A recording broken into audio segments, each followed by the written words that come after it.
stuff will make you a goddamn sexual tyrannosaurus. Just like me.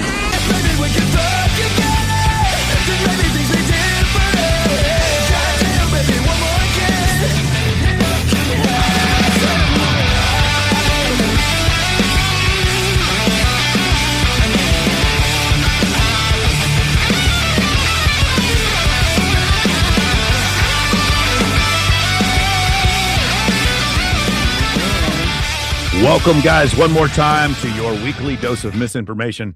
What we just want to let you guys know that the aliens are all real, apparently, yes, according to what we see on the internet. Yeah, so that's I believe. You believe. Hey, thank you to everybody. Welcome back to another episode of Access Vegas. Thank you to everybody who came out to our animal rescue white party that we did in Miami, Florida last Saturday. Really appreciate you guys coming out there. It was Hounds for Heroes. They raise money for service animals, actually, not for disabled veterans. So I really appreciate that. June 3rd, we also have another one coming up in Los Angeles if you guys want to check it out. And then August 6th is going to be the Swimsuit USA preliminary, along with Swim Week here in Las Vegas, if you guys are interested in coming out to any of that. Did you have anything coming up? No, I did not. Well, we have the June 3rd. We were doing Babes in Toyland in Los Angeles. Yeah, in Los Angeles. That's it. That's the one. ABC Australia is joining us. Give them all a big round of applause. Thank you guys for joining us. You guys like the barbecue. I think they're a little confused. They're like, there's all these women here and they're friends with these guys. Yes. That's weird. They didn't expect that. So thank you, all you ladies, for coming out here and joining us. We're going to go ahead and introduce everybody who is on the show. We got an exciting show for you. Make sure you send in your super chats. Make sure you follow us on Access Vegas, Michael Sartain, and Rollo Tomasi on YouTube. You're also on what? We're doing this on X? We are on X. We are on Twitch. We are on Twitter. We are on Rumble. And then we are on your channel, my channel, and the Access Vegas channel. And you should subscribe to that channel, please. Okay. One other thing I want to say, I'm going to start live streaming like what Rollo does on Sundays. I'm going to start doing that on Fridays at 4 if you guys want to check that out. I am going to start a Rumble and a Kick, spending a week in, guys, make sure. Yeah, somebody's thing went out there. You guys, make sure that I spent a week in Miami hanging out with Clavicular. Yeah, it got me into Kick, so I'm gonna, so I'm gonna probably start doing that. That was an entertaining week. All right, so let's get to our guests. Really happy to have her back. She's returning once again from Stockton, California. She's an OnlyFans model. It is West. Welcome, Wes. Hold on, let's get her all there.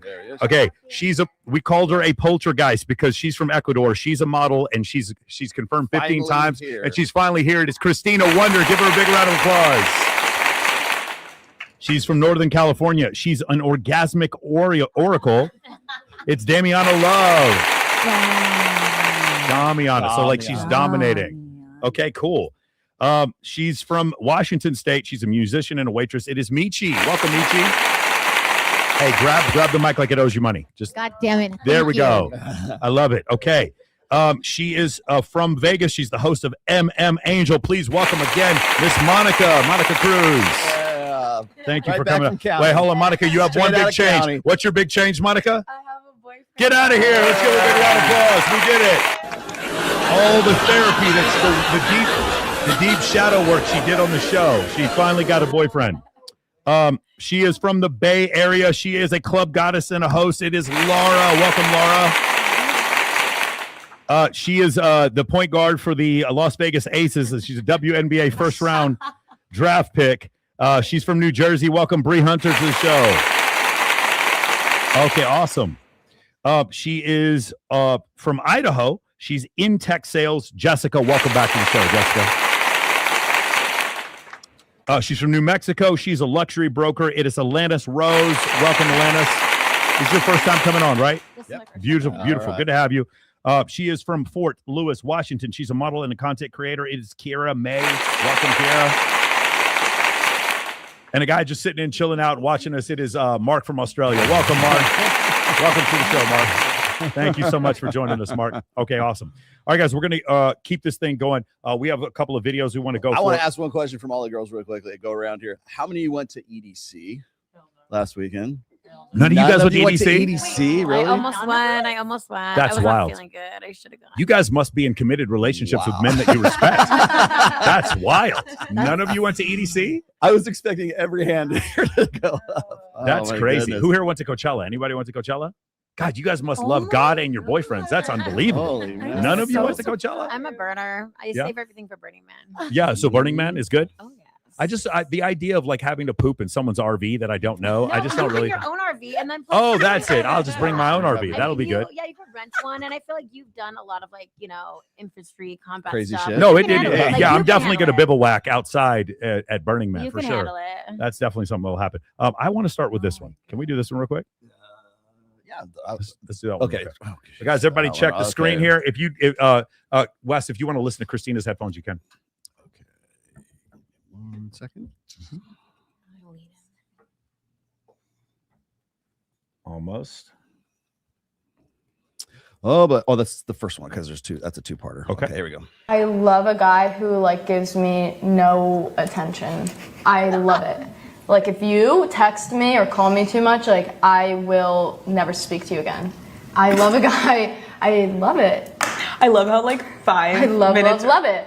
You're like, I am obsessed when they treat me like absolute shit. And then also guys all in Miami taking notes right now. I'm being dramatic. Like I just don't like someone who is too mushy gushy and all over. You know, Yeah, I and feel just like like- give me some space because I don't. Do you like horoscopes? Like, do you believe in that at all? Yeah, I do. What are you? I'm a Sagittarius. What does that mean? I feel that's like the I one like I don't to know be about. very like independent and like I don't like to be bothered. I don't like to feel like trapped, Smothered. Like, if someone makes me feel smothered, I will run so far away they'll never see me again. Dude, I'm a Leo. I'm like, if I feel like I can dominate you, like I will literally eat you alive and I will never speak to you again. Get out of here with that.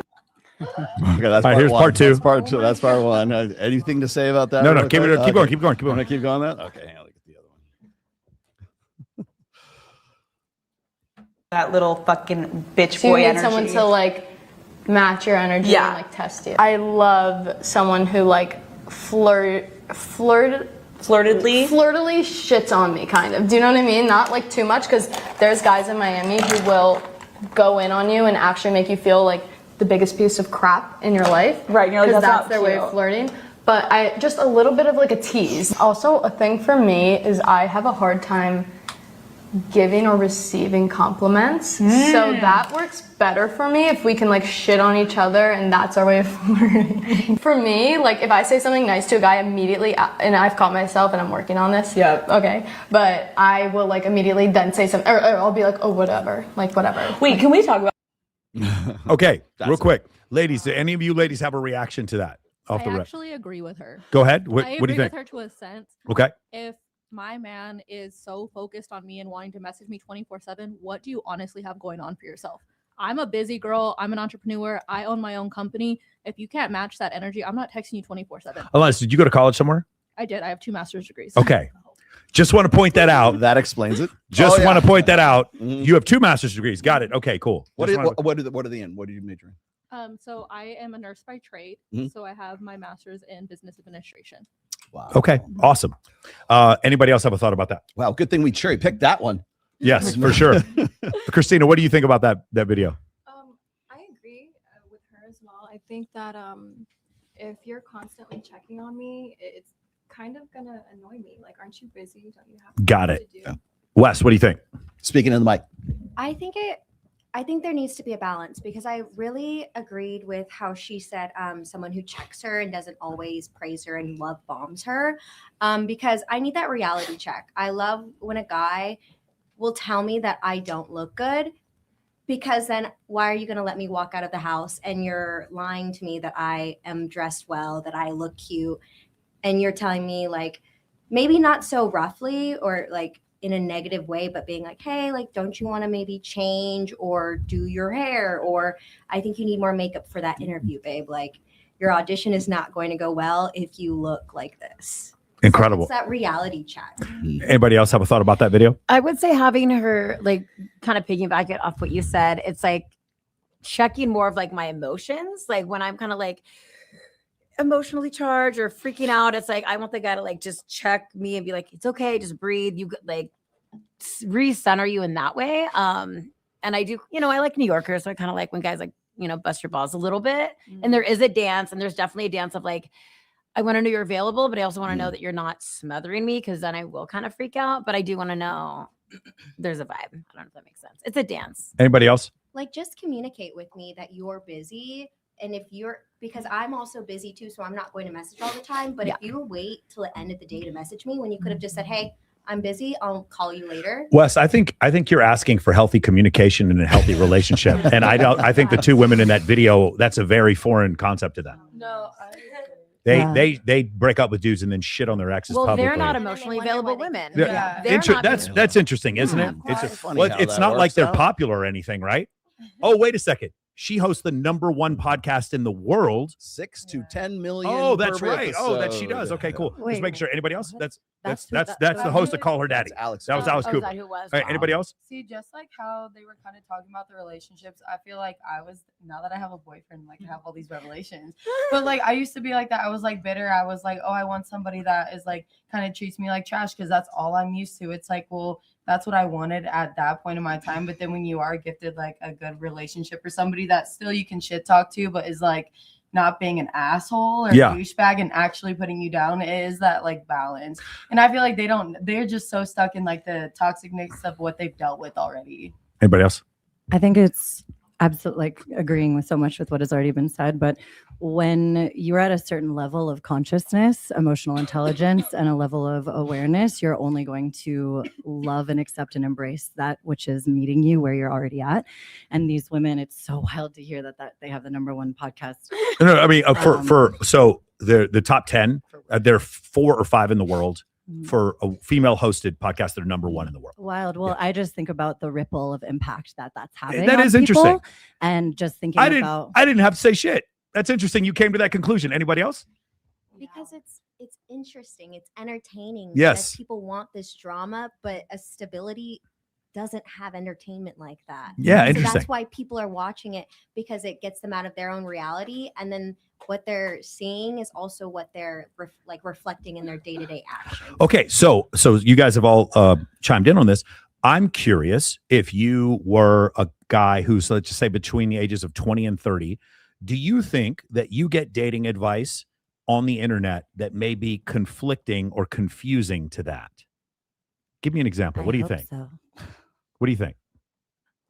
Are we told to be the asshole, or are we told to be the nice guy? I think there's so much programming that is where people are told to, men are specifically told to treat women like shit. And because women have mostly been treated like shit their entire lives, especially I think the majority of programming is not to treat women like shit at all. Well, I think if I listen to Justin Baldoni, if I listen to Chris GQ Perry, if I listen to Will Hitchens, if I listen to just Derek Jackson, if I these content creators all have 3-4 million followers, and none of them are saying that. That's amazing. Yeah, I love that. But there also is there's both sides, and there is a lot of programming of not treating women well. And I would love it, and I think most of the guys in the chat would agree with this.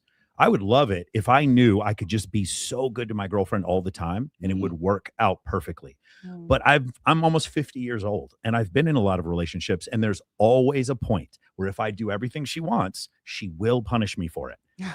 Now, if I had said that before we showed this video, I might get in trouble. But the reality is, you guys have all agreed with this concept. Well, doing everything that she wants is also not the way. Right. It's not having the way, because there's not respect. There's the, not a level of honoring. Could the answer be for men to have some kind of boundaries? Absolutely. Right. Have healthy boundaries where they're like, hey, let's put you in your place. We don't have to call you names. We don't have to use profanity. We just say, hey, honey, the thing that you did the other day in front of my clients, let's never do that again. That's outside the realm of a reality. Okay. Well, this is, again, it's emotional intelligence. It's the ability to know what you're experiencing and to not blame your partner for what you're experiencing, to be able to express like, hey, when we're out in public, when you do this, I experience this. And it's really hard for me to handle that. I'd really love if we can come up with something that feels better for both of us. Well, yeah. Having that conversation, the ability for men and women, this is something that all of us struggle with, because again, we weren't really shown, most of us were not shown what healthy emotional intelligence looks like period. And if you look at all of our programming and all of the TVs and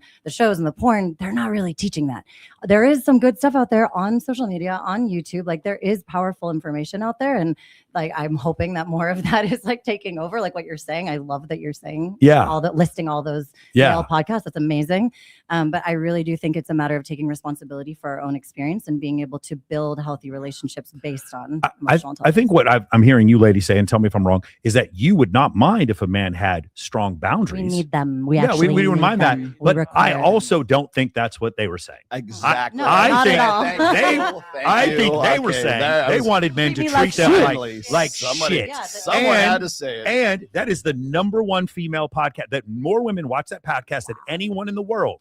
So we can just shut down Access Vegas. We don't have to do the show anymore. You want to know why? Because Alex Cooper is doing the show for us. She keeps having one A-list celebrity on after another, telling everyone in the audience, I wasn't ready to be with a good guy. I needed a guy who treated me like shit.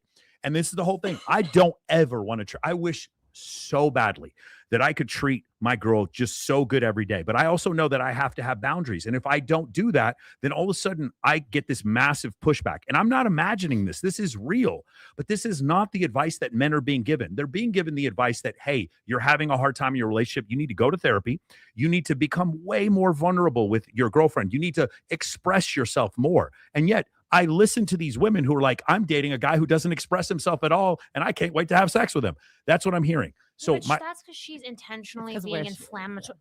How much closer do I? You're that's good. good. Yeah. You're good. She's intentionally being inflammatory. I feel like Alex Cooper is to misguided women what Joe Rogan is to misguided men. Like half of her content at this point is to get reactions like this. Okay. She's an idiot. She's been an idiot forever. And like they just did a whole expose on her and her husband. Exactly. Yeah. So Being why assholes. so why do these A-list What celebrities are you keep going? Why do these A-list celebrities keep going on the I show? was going to say we have other. Why? I've got other. She is literally the Hollywood industrial complex at this point. Why Of did course she is, because it's a I think it's a big did name Kamala podcast. Harris go on her show? Like you can't be more chosen than that.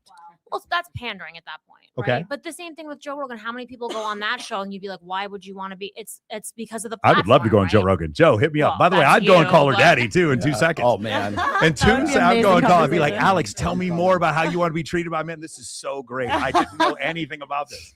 My point is, Smack my I'm just bitch trying to point out that like it's so I had a long time ago when I first started my podcast, I had a playmate named Marie Chevalier. Elizabeth Marie Chevalier on. She's sitting right next to me, and I go, Elizabeth, tell me about what you really like in a guy. And she said what I hear all women say. I want him to be caring. I actually want him to stalk me. I want him to be obsessed with me. She was joking, but she goes, I want a guy who's super nice to me, and he's just all about me. And then I go, that's incredible. Can you tell me about your last 2 boyfriends? And she goes, oh, they were both narcissists. What? Wait, what? So the guys that you and I'm like, I can find any one of you. You ladies are all attractive ladies. I can find a ton of guys that would be super nice to you and give you all the attention that you want, and you would not give that. You wouldn't piss on them if they were on fire. Yes, they would give you the ick. They would give you the ick. Again, Mark, I don't have to lead them down this path. Like, you can see. And so the idea is that there's this massive misinformation campaign on how men should understand women. I absolutely don't think you should ever use pejoratives, disrespect for your girl. And if you're in a relationship and you're committed and you made a promise, don't cheat on your girl. I don't believe you should do any of those things. But in these situations, I do think it's important for your girlfriend to understand that you have other things going on. And here's a big one. I think it's important for whoever you're dating to know that other women find you sexually attractive. I think it's very important. Everyone's agreeing. That's incredible. Because if I wanted a different show and I said this, everyone would disagree with me and tell me how toxic it is for us to believe this. But that's the issue. So thank you guys for letting me cherry pick you all to be on the show here today. But this is essentially what I'm saying. So I do really appreciate it. I was going to say, so right after the Louis Theroux Manosphere documentary, yes, Rob Henderson had to chime in, and one of the things he was, I can't think of a more ignorant take, but love you, Rob. Yeah, well, come on the show, Rob. I actually, no disrespect, but it was just such an ignorant take in the sense that it's like these guys he's saying that the guys in the show are essentially saying, treat that woman badly or something like that, and then she'll like you. Like neg hits and all this other kind of shit, and like completely butchered, has no idea what he's talking about. But when you see something like that on Alex Cooper, and she's confirming what Myron said on Fresh and Fit, right, or somebody else said on Fresh and Fit. Now, here's the thing: is how does this affect guys who are watching that content, and then they say, well, Alex Cooper said they almost identically the You same guys thing. watch her, And though? so They'll watch that clip. They'll watch that clip. They'll watch that clip. They won't watch the whole episode. What they'll do, like say for example, like I can say it's maybe it's a good thing to be a little bit, you know, a little emotionally unavailable, right? Or maybe I'm not saying, you know, smack your bitch up or anything like that. I'm just saying, like, being, you know, having a little bit of push and pull right there, a little the takeaway kind of thing, right? No, it's having boundaries. Having boundaries, If right? you have boundaries, see, all those things. See, here's the thing: is it goes beyond just boundaries. Well, no. If you have boundaries, then the algorithm causes you to actually take the right action. But if I'm defining if I'm just having the conversation, if I'm defining this dynamic, and the guys in the chat go, "Oh man, Rollo and Myron and everybody else said to just smack your bitch up," then that's what's gonna. I think they need to get their testosterone checked. They sound like Kermit the Frog. So what happens is they will take that video, they'll take that message, and they will take it to the nth degree. They will take it to the most there's illogical, no nuance ridiculous, on social media, like extreme. Because I feel like if a guy's doing it too much, like it is a dance. It's like if you are busting my balls or being a little bit too much, then that will give me the ick too. I'm like, I'm not even trying to be around here. You know, I want to like, I feel like at this stage of my life, like I know when a man is like being a gentleman and showing like good gestures, and like those are things that I appreciate, but it's like it's subtle and it's noticeable, but it's like doesn't have to be like overbearing. I think you can explain to a woman that you're seeing what your boundaries are, not raise your voice to her, and then when she exceeds those boundaries, then just walk away. I think that's something most women are not used to. Calm, masculine. Yes. Oh, yes. It's so Isn't it refreshing. funny being stoic? Now, stoic, I see. Do you hear what she said? The 2018 American Psychological Association literally came out with a study saying that traditional masculinity, and actually used the word stoicism as being toxic. So you ladies are saying that you like it. Literally, the APA in 2018 said that this is toxic masculinity. You guys understand how there might be a little bit confusion? And then the bottom third of men have no sex. And the top 10% of men are having 33% more sexual partners. Isn't that weird? It's almost like we're being taught how to not make this work, and how to not be able to actually be attracted to women. And in order for us to figure out how to be attractive to women, we have to watch super offensive podcasts like this one to figure it out. Go ahead. I think it's very situational, though. I mean, get close. Every woman is different. I mean, for me, I have a completely different experience. I mean, for me, I'm like, if you're not completely obsessive, like it's all or nothing. And that's, you know, how I've experienced things. I've had beautiful relationships where we are both individuals creating our own relationship, and we are parallel in what we're doing, but we're obsessed with each other where we're also creating our own life and having that healthy relationship. And it's a lot of communication. It is a lot of emotional intelligence being in that. And I've had the opportunity to have two beautiful relationships where I've experienced that. And also it's about your what you have. It's your not boundary, but it's a level of what you accept in your life and what you know you actually want. What the level of there's a word that I'm looking for, but I'm missing it right now. Standards. Yeah. Right. Standards are so important. And when you realize you have a certain standard that you want, you will accept nothing less. I'll tell you something that was a huge change for me. Okay. I would go out with girls, and ladies, who here has gone on a date with a man and you knew you weren't going to have sex with him? Notice we've done this 15 times. Every time they raise their hand, every woman in the room raises their hand. People cannot believe me when I say this. So you guys know that. So as a guy, like say in my 20s, I'd be out with a girl. She knew she'd want to hook up with me, and I would do this thing where I would just keep trying to make out with her and just keep going for it over and over. Just for clarification, you're saying you show up to the date? No. At the end of the date, we've gone on the date. Yeah. We've gone to dinner. We're back at my place. We're watching TV. I go for it. Make out. This is kind of like typical PUA shit. And this is like 20 years ago.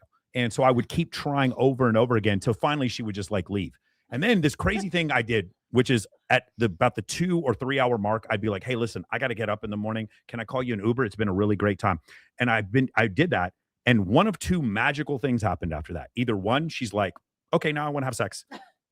Or 2, the next time I saw her, she's like, okay, now I want to have sex. It was so crazy because it was the first time she'd ever met a man in her entire life who actually decided that getting good sleep was better than chasing after a woman. She'd never seen that before in her life. That was an experience she never had. That was 20 years ago. Today, most of you have, how many of you guys would have a dude just sit there and try all night to smash? He's just not going to give up. Raise your hand. Stop lying. Pest. There you go. That's what I'm saying. Like, they're going to try all night. And so that's the thing. That's the difference. It's okay. Again, ladies, will you guys go to the gym? Guys look at you. They do. They're like, oh my God, she's attractive. You guys see guys staring at you all the time. Do you apologize to your boyfriend when guys stare at you? No, you don't. So as a man, you shouldn't apologize when women find you attractive. I think you shouldn't have to do that as well. And so that's the whole thing. I think both genders it's okay to let other people know, hey, I love your house, I love your car, your boyfriend's really attractive, etc. While it may be a little bit of stress initially, I also think it makes women more attractive. It's not that I think that, the data says that. Go ahead. Whenever somebody does that, I say, thank you. I have a mirror. I own a mirror. I own a mirror. You look good. Yeah, that's awesome.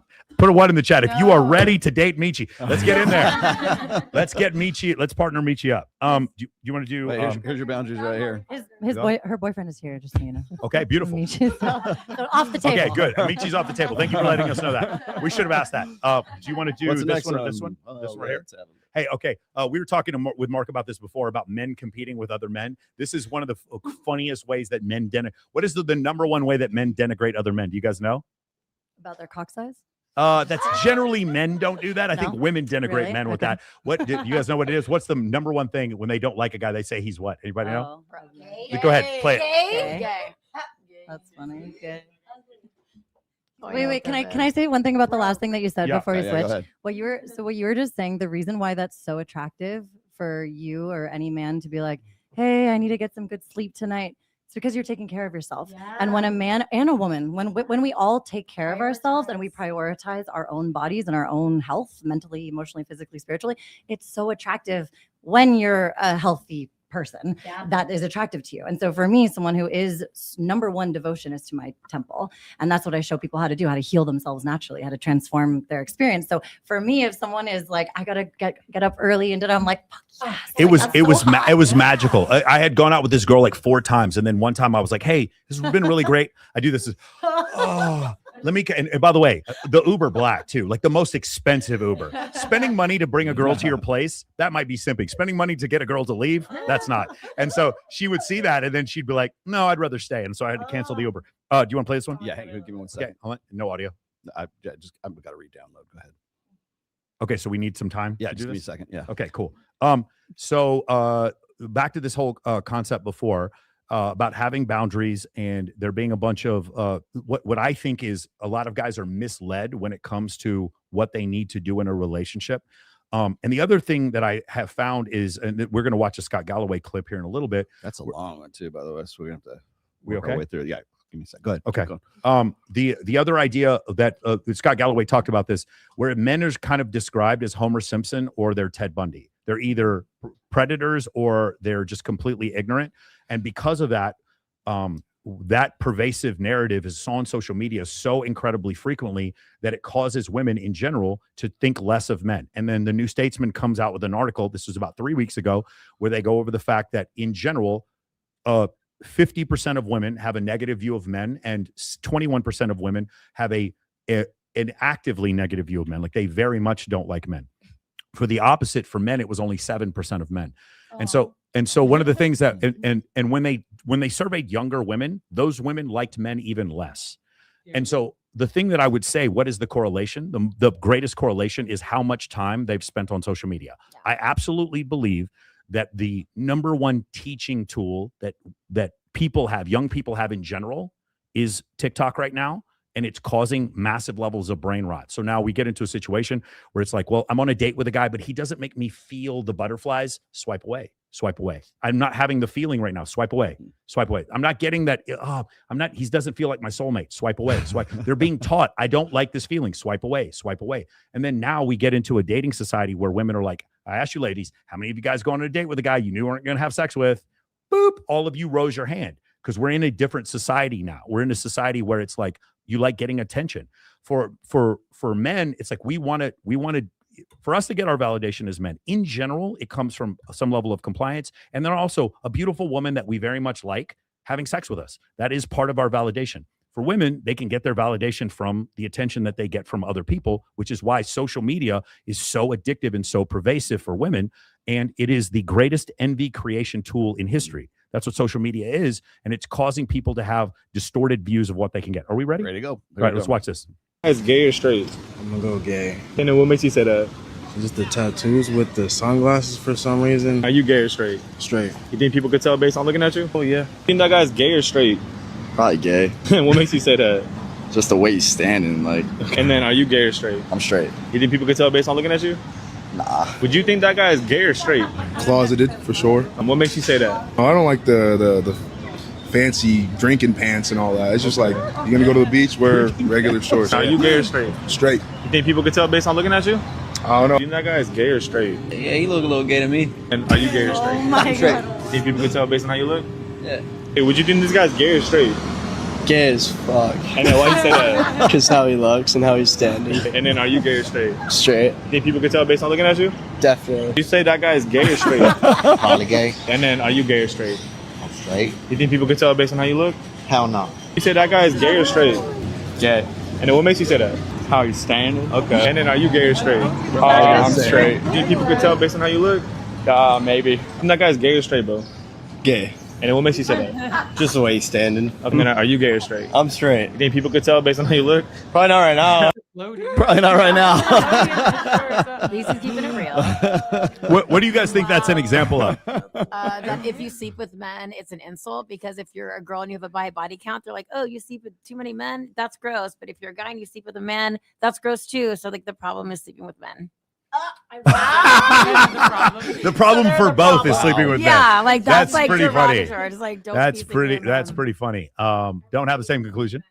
Does anybody think, what is the opposite, by the way? So for men, when men compete with other men for women, the way they denigrate each other is by calling each other gay.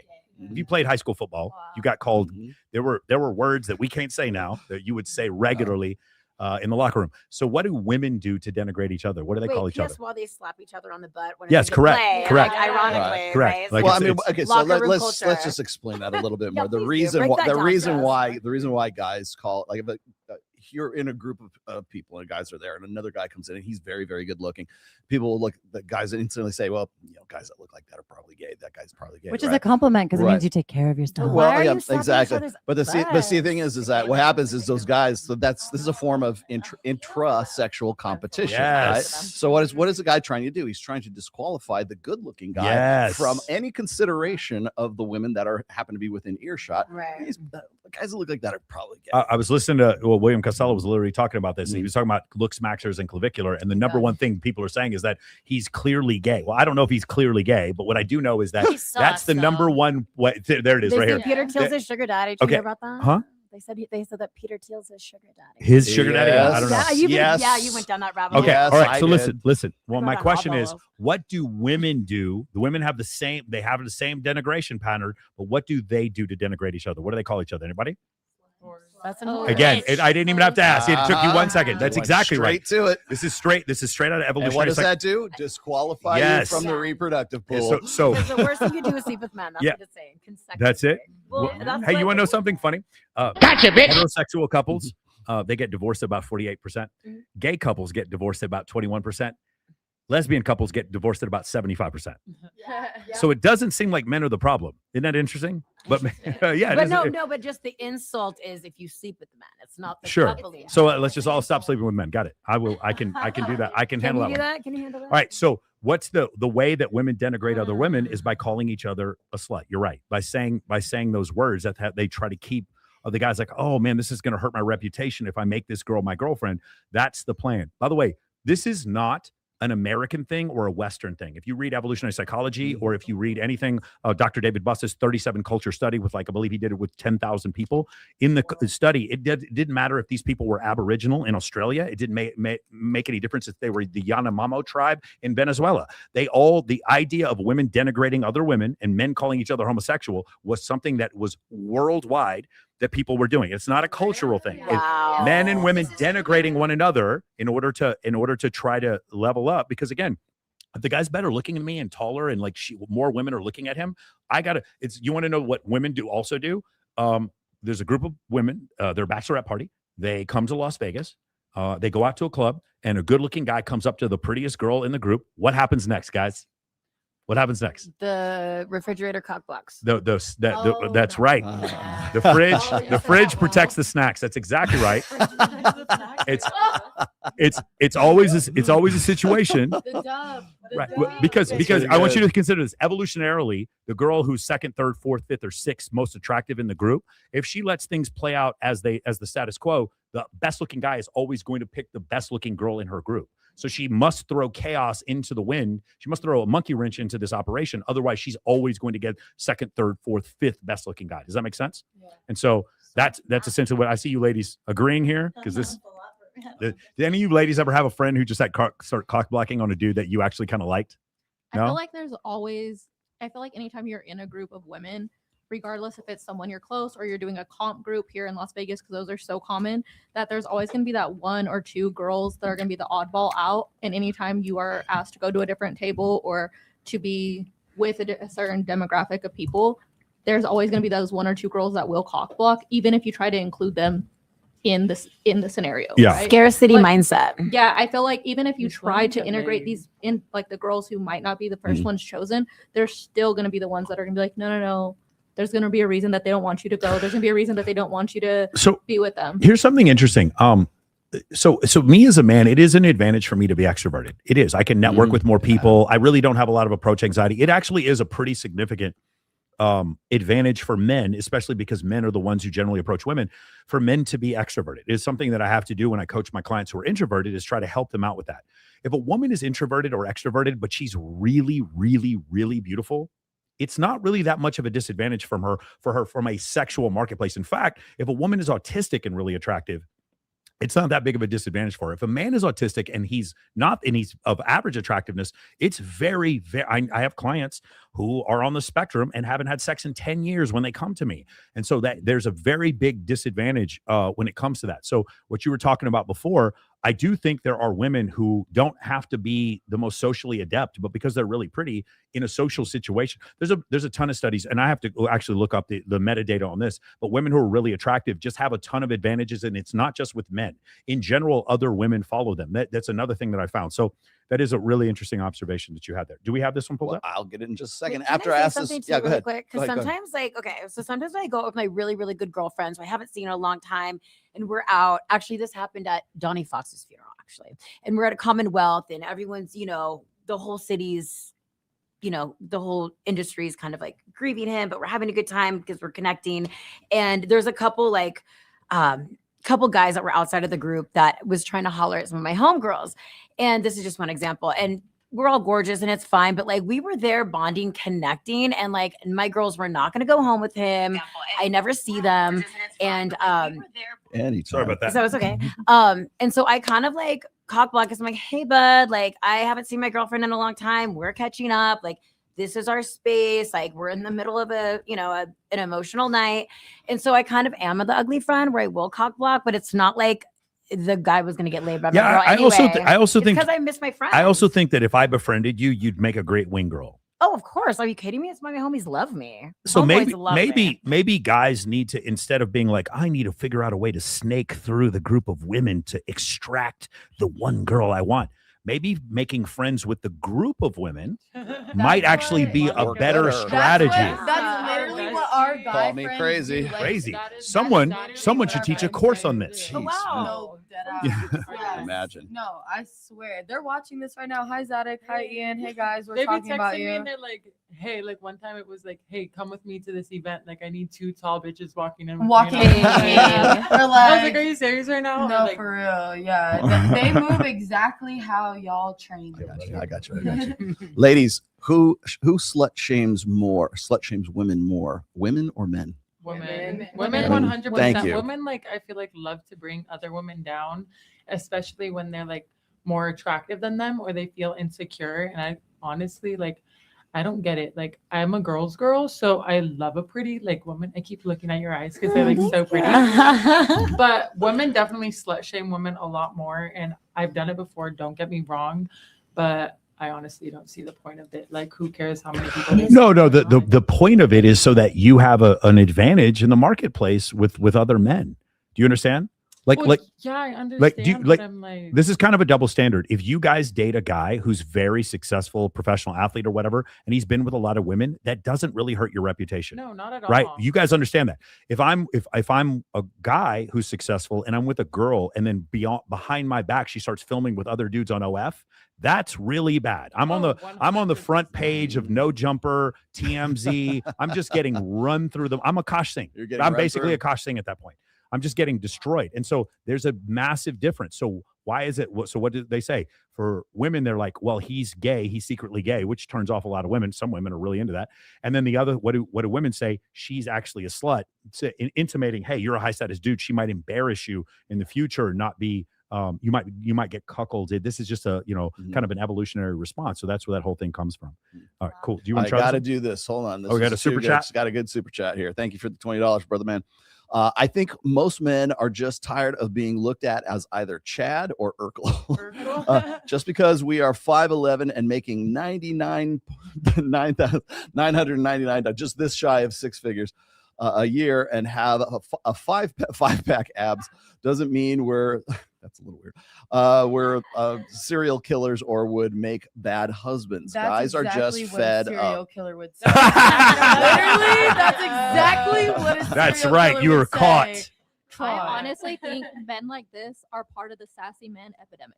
The sassy men. Oh, explain. Explain sassy men. Okay, so I feel like there is a group of men that don't understand what a man's role is anymore. Yeah. In the sense of like, you are to be a protector.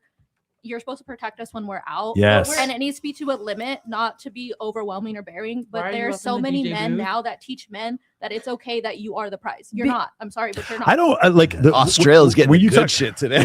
Yeah, for sure. You're not the prize. That goes into the conversation of girls, like men being taught, like, oh, girls want a nice guy. So that's why they're going into that. I'm trying to be vulnerable. I'm trying to do this For and sure. that. But now women, I feel, in my personal opinion, I become way more masculine and like the Yes, boss of absolutely. people. Right. Where I want to be bossed Let me ask you around. something. If a third of men are having no sex, you think most men are being taught that they're the prize? I think so because They're I have moms. Really? yes, They're I feel like moms.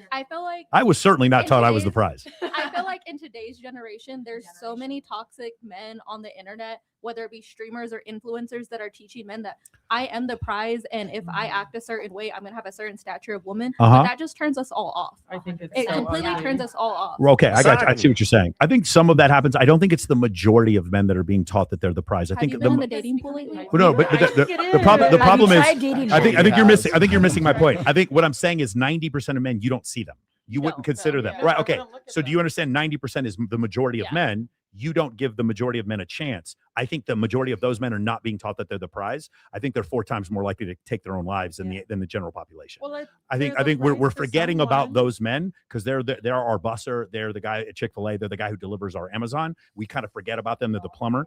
And because we forget about them, then we say most men think that they're the prize. I think of the top 10% of men, do those guys think they're the prize? Yeah, I'm with you. Are a lot of those guys narcissists? I'm totally with that. Are they rich and they think that they can just sleep with a bunch of women and cheat on them? I'm not going to disagree with you on that. I just think that it's not the majority of men. Christina, you were going to say something? No?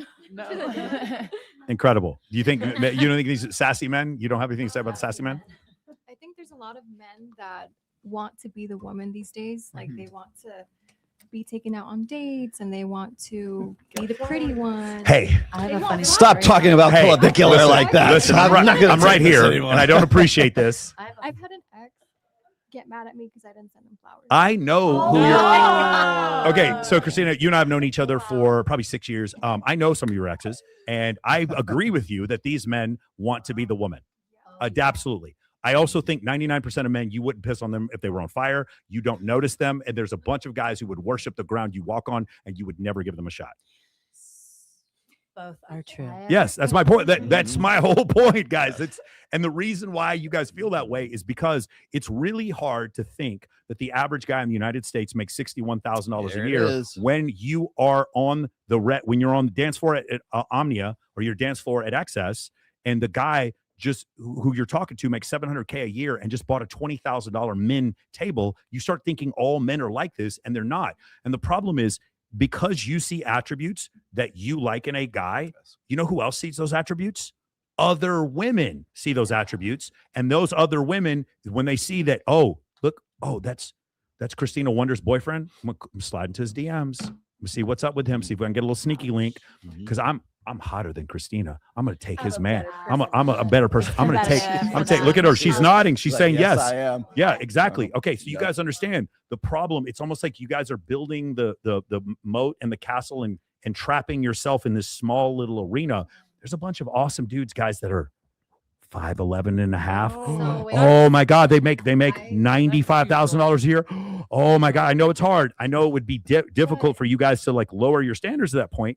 But that's what I'm saying. Go ahead. But what you guys always say is like a guy who has like attractive female or women around him are more attractive. Yes. So as soon as you are with a man, it's like, one, I'm with my man because I think he's hot. But obviously I need to know that other people think he's hot. Yes. There it is. And having to Thank be you. like confident in yourself and to know like that bitch ain't got shit. I don't even know why I do the show anymore. I swear to God. Do you have a Like, Manosphere exactly what you're saying, it's a podcast or something? compliment. Gosh, my goodness. Okay. Yes, So I have a story. Go ahead, Michi. So sorry, but I have a story, and it's quite funny. And this is actually how I met Jake. So my ex, he was basically, I met Jake because my ex tried to kiss him in the bathroom when they were trying to Kiss who? Jake. Oh, wait, your guy My ex-boyfriend. tried to kiss your new boyfriend? I have tea. Okay. Oh my God. So my ex-boyfriend. No, these guys are gay now. They're There's gay. There's husbands on Grindr. The How can I say husbands are Eiffel on Tower? Grindr. No, Okay, it's an all right, epidemic. all right. Wait, did you say you love Eiffel Tower? What did you say? Oh, okay. Well, there's nothing wrong Eiffel with that. Tower. There's nothing wrong with that if you are knowingly dating me. For sure. Who is, For sure. And obviously gay all of you are. Yes. I'm looking at someone in Or particular. bisexual. All of you are. There was nothing wrong with that, but the fact that, he decided to come out to me for the first time in anybody else's life, it was just me that he had told me. I was like, okay, that's fine. There's nothing wrong with that. But Yeah. he had a lot to, express and a lot Drink, of things. apparently. Yes. Well, anyway, turns out that Like, listen, as Jake we wouldn't were- be the last guy I'd come out to. Like, seriously, he wouldn't. Like, Jake, I get it. Yeah, he's great hair. Like, he wouldn't be the last guy I'd come out to. Let me clarify. This is not Jake Cope, my boy. That's not that guy. Just just saying. Oh, it is. No, It is Jake. It is No, it Jake. is Oh my Jake. God. You tried to It kiss is Jake. that. This Jake. This Jake. Coconut water Jake right here. So I was dating this It man, is Jake. sassy, like all these things, and he didn't. I had found out later on in the relationship, and He does have great hair. I had broken up with him and all this. This is before I even found out. And then a friend of mine called me, and he's actually in the band with my ex-bandmate that he drums with. And they were asking me, like, how's the relationship going? I was like, well, we ended things, it's not going well. And they're like, okay, we have something to tell you. I was like, okay, what? And they were like, well, your ex-boyfriend decided that he had went out to one of the bars, here in town, and Jake happened to be at the same bar, and they were hanging out, whatever. And my ex decided to go ahead and try to kiss him 3 times. Ooh, Three times. Once, not just once, 3 Not times. 3 times. Attempted. Did he get denied on Attempted. He did not. He did not. Jake was like, Did not stop. succeed. Stop. Don't kiss me. Stop it. Execute Oh my God. this. But Stop. I'm so. How the fuck do you do it, man? That's what I want to know. I have a female friend. She's so attracted to gay men. It's like crazy. Like, she literally, I've told guys before, just go up to her and pretend like you're gay, and she'll just like try to take your clothes off. It's crazy. She's been on the show like once. And it was really funny. So I do this all the time. I'm like, oh my God, girl, that's so crazy. And she's like, stop it. Stop it. I don't understand how this happened. But at the same time, I love gay women. So I'm not going to sit there and complain. Can we get to this video? Right after this brand new super chat. All right, do it. Mike, I just watched your Finding a Long-Term Relationship video. Is it possible to find the one that checks off all your boxes, or do you have to compromise in some areas? Thanks. So there was a study done, and I can't remember. It was a dating app study. No, it was actually a study done on it was the Scott Galloway interview. I can't remember who it was. They do an interview, and they survey a ton of men and women. They say, ladies, if you could get 80% of what you wanted in a partner, how many of you would be satisfied? And about 25% of women said that they'd be satisfied. Then they asked the men, if you could get 80% of what you wanted in a partner, would you be satisfied? And 75% of the men said that they would be satisfied. In general, that's what, it is. Men understand, like, a lot of times they're going to compromise on certain things. What I would recommend instead is that you become attractive to women in general and see multiple, you don't have to sleep with all of them, but see multiple women and have other women understand that you're attractive to the opposite sex. And what you're going to find is you are going to get the best behavior out of by the way, the same thing for women. You're going to get the best behavior out of the people that you're dating when you have like, again, let's say Christina has like 5 guys that she's talking to at the same time, but one of them, he has just a little bit less time than the other ones. And he's really, really nice and respectful whenever he's talking to you. And you go through his highlights and you see his ex, it's like 6 highlights down and his ex is a fucking 15. She's going to pay a little bit more attention to that dude. Look, she's nodding. There you go. And so that's what I would recommend for guys to do. I don't think it's toxic, especially if you're not in a relationship, for women to know that other women find you attractive. One of the things that I've done, and I've actually looked up data on this, I have a bunch of very attractive female friends that I'm not sleeping with, and I'm openly not sleeping with them. And I still get women tell me, I didn't notice you until I saw all these other women that you were around. In fact, my last 2 exes, one of them, she was like, I didn't notice you. You weren't my type until I saw my roommate was actually trying to make out with you. And the second one, she was totally not into me. And 4 girls that I knew introduced her to me. And then we ended up hooking up and like down the line afterwards because of that. So I will tell you that women vouching for you is probably the most powerful thing. But in order to do that, you have to be friends with women. And it also helps men with a thing called cross-sex mind reading. I think it's just really important, which is why I'm able to read Bree's mind so incredibly well. That's not true. It isn't true. You miss Willie? I do miss Willie. Okay, there we go. Can you play the divorce lawyer one? Yep, here we go. Here we go. Dangerous person in your marriage has 847,000 followers and has never met you, but your spouse watches them every night. I'm not exaggerating when I say that social media has changed the nature of what I watched unfold in divorce cases. The comparisons are constant. The access to other people, real and imagined, is constant. The drip feed of other lives that look better, easier, and more exciting than yours is constant. And here's what that does to a marriage. It manufactures dissatisfaction of things that were fine. I went through a high conflict divorce myself. I know what the end of a real relationship costs. And I watch people now risk that cost for a version of life they saw on a screen, built by strangers who are also miserable, but post better than you do. The algorithm is not rooting for your marriage. It is optimized for your attention. And your attention is most easily captured by the belief that somewhere, someone is living a life better than yours. They are not. I promise you. Any guys have any thoughts about that? Have you ever felt a feeling of FOMO when you're seeing somebody on a beach in Ibiza or at yeah, we've all felt that. Or highlight reel of people's highlight lives reel of people's lives. Yeah, you feel that, right? No. We all don't know it's fake, and often you're looking at a girl and being like, "Why doesn't my boyfriend doing this?" Not knowing that you're looking at an escort. You don't recognize. You're comparing yourself. I'm not trying to denigrate anyone, but you're comparing yourself to a prostitute, and you think, "Oh my God, why am I not on a PJ? Why am I?" Because you actually, again, most ladies that I know are not paying $65,000 for one-way trips on a private jet. It's generally a man who's doing that. And that's fine. There's nothing wrong with that. The problem is now all of a sudden my female friends are unsatisfied with their relationship because they saw some other guy, some other girl walking on the beach in Ibiza thinking, man, her boyfriend takes care of her better than mine does, not recognizing you're looking at an escort. Yes, Go ahead. and that's exactly what, here's the thing is that we're looking at one girl who is taking all these trips all over the world, but we don't know that it's with different men.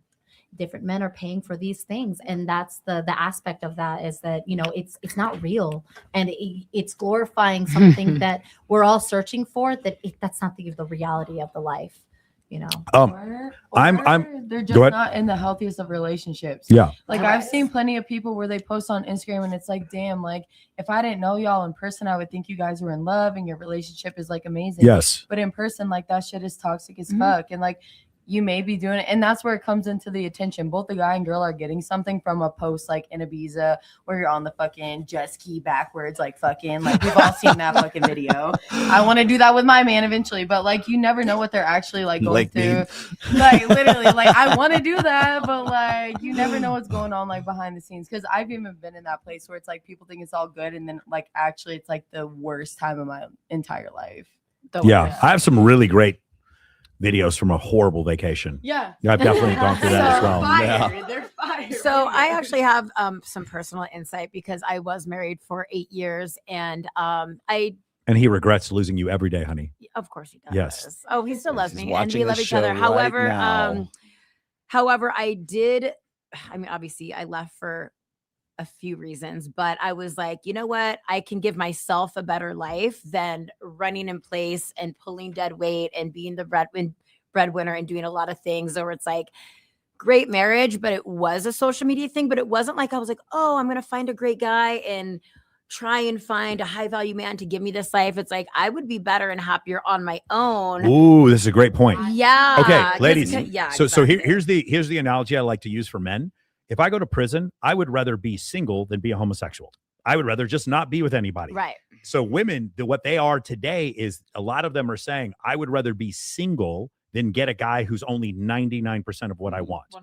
If you understand that that's the case and that the standard's that high, what you should expect to see is record low marriage rates and record low fertility rates. And that's exactly what we see. It was on the brink of me having kids. That's exactly and what I don't we know see. if it's 99, but maybe it was like 85, and you're just sort of year after year, I put this much effort into it, and so you feel like, you know, especially with marriage, and you get married in front of people, so you feel like there's a lot of like social pressure. So yeah. one of some of the best caveats for being with a man ancestrally, let's go like, I like to use the point about 27,000 years ago, because that's the end of Neanderthal, and the only hominids left are Homo sapiens.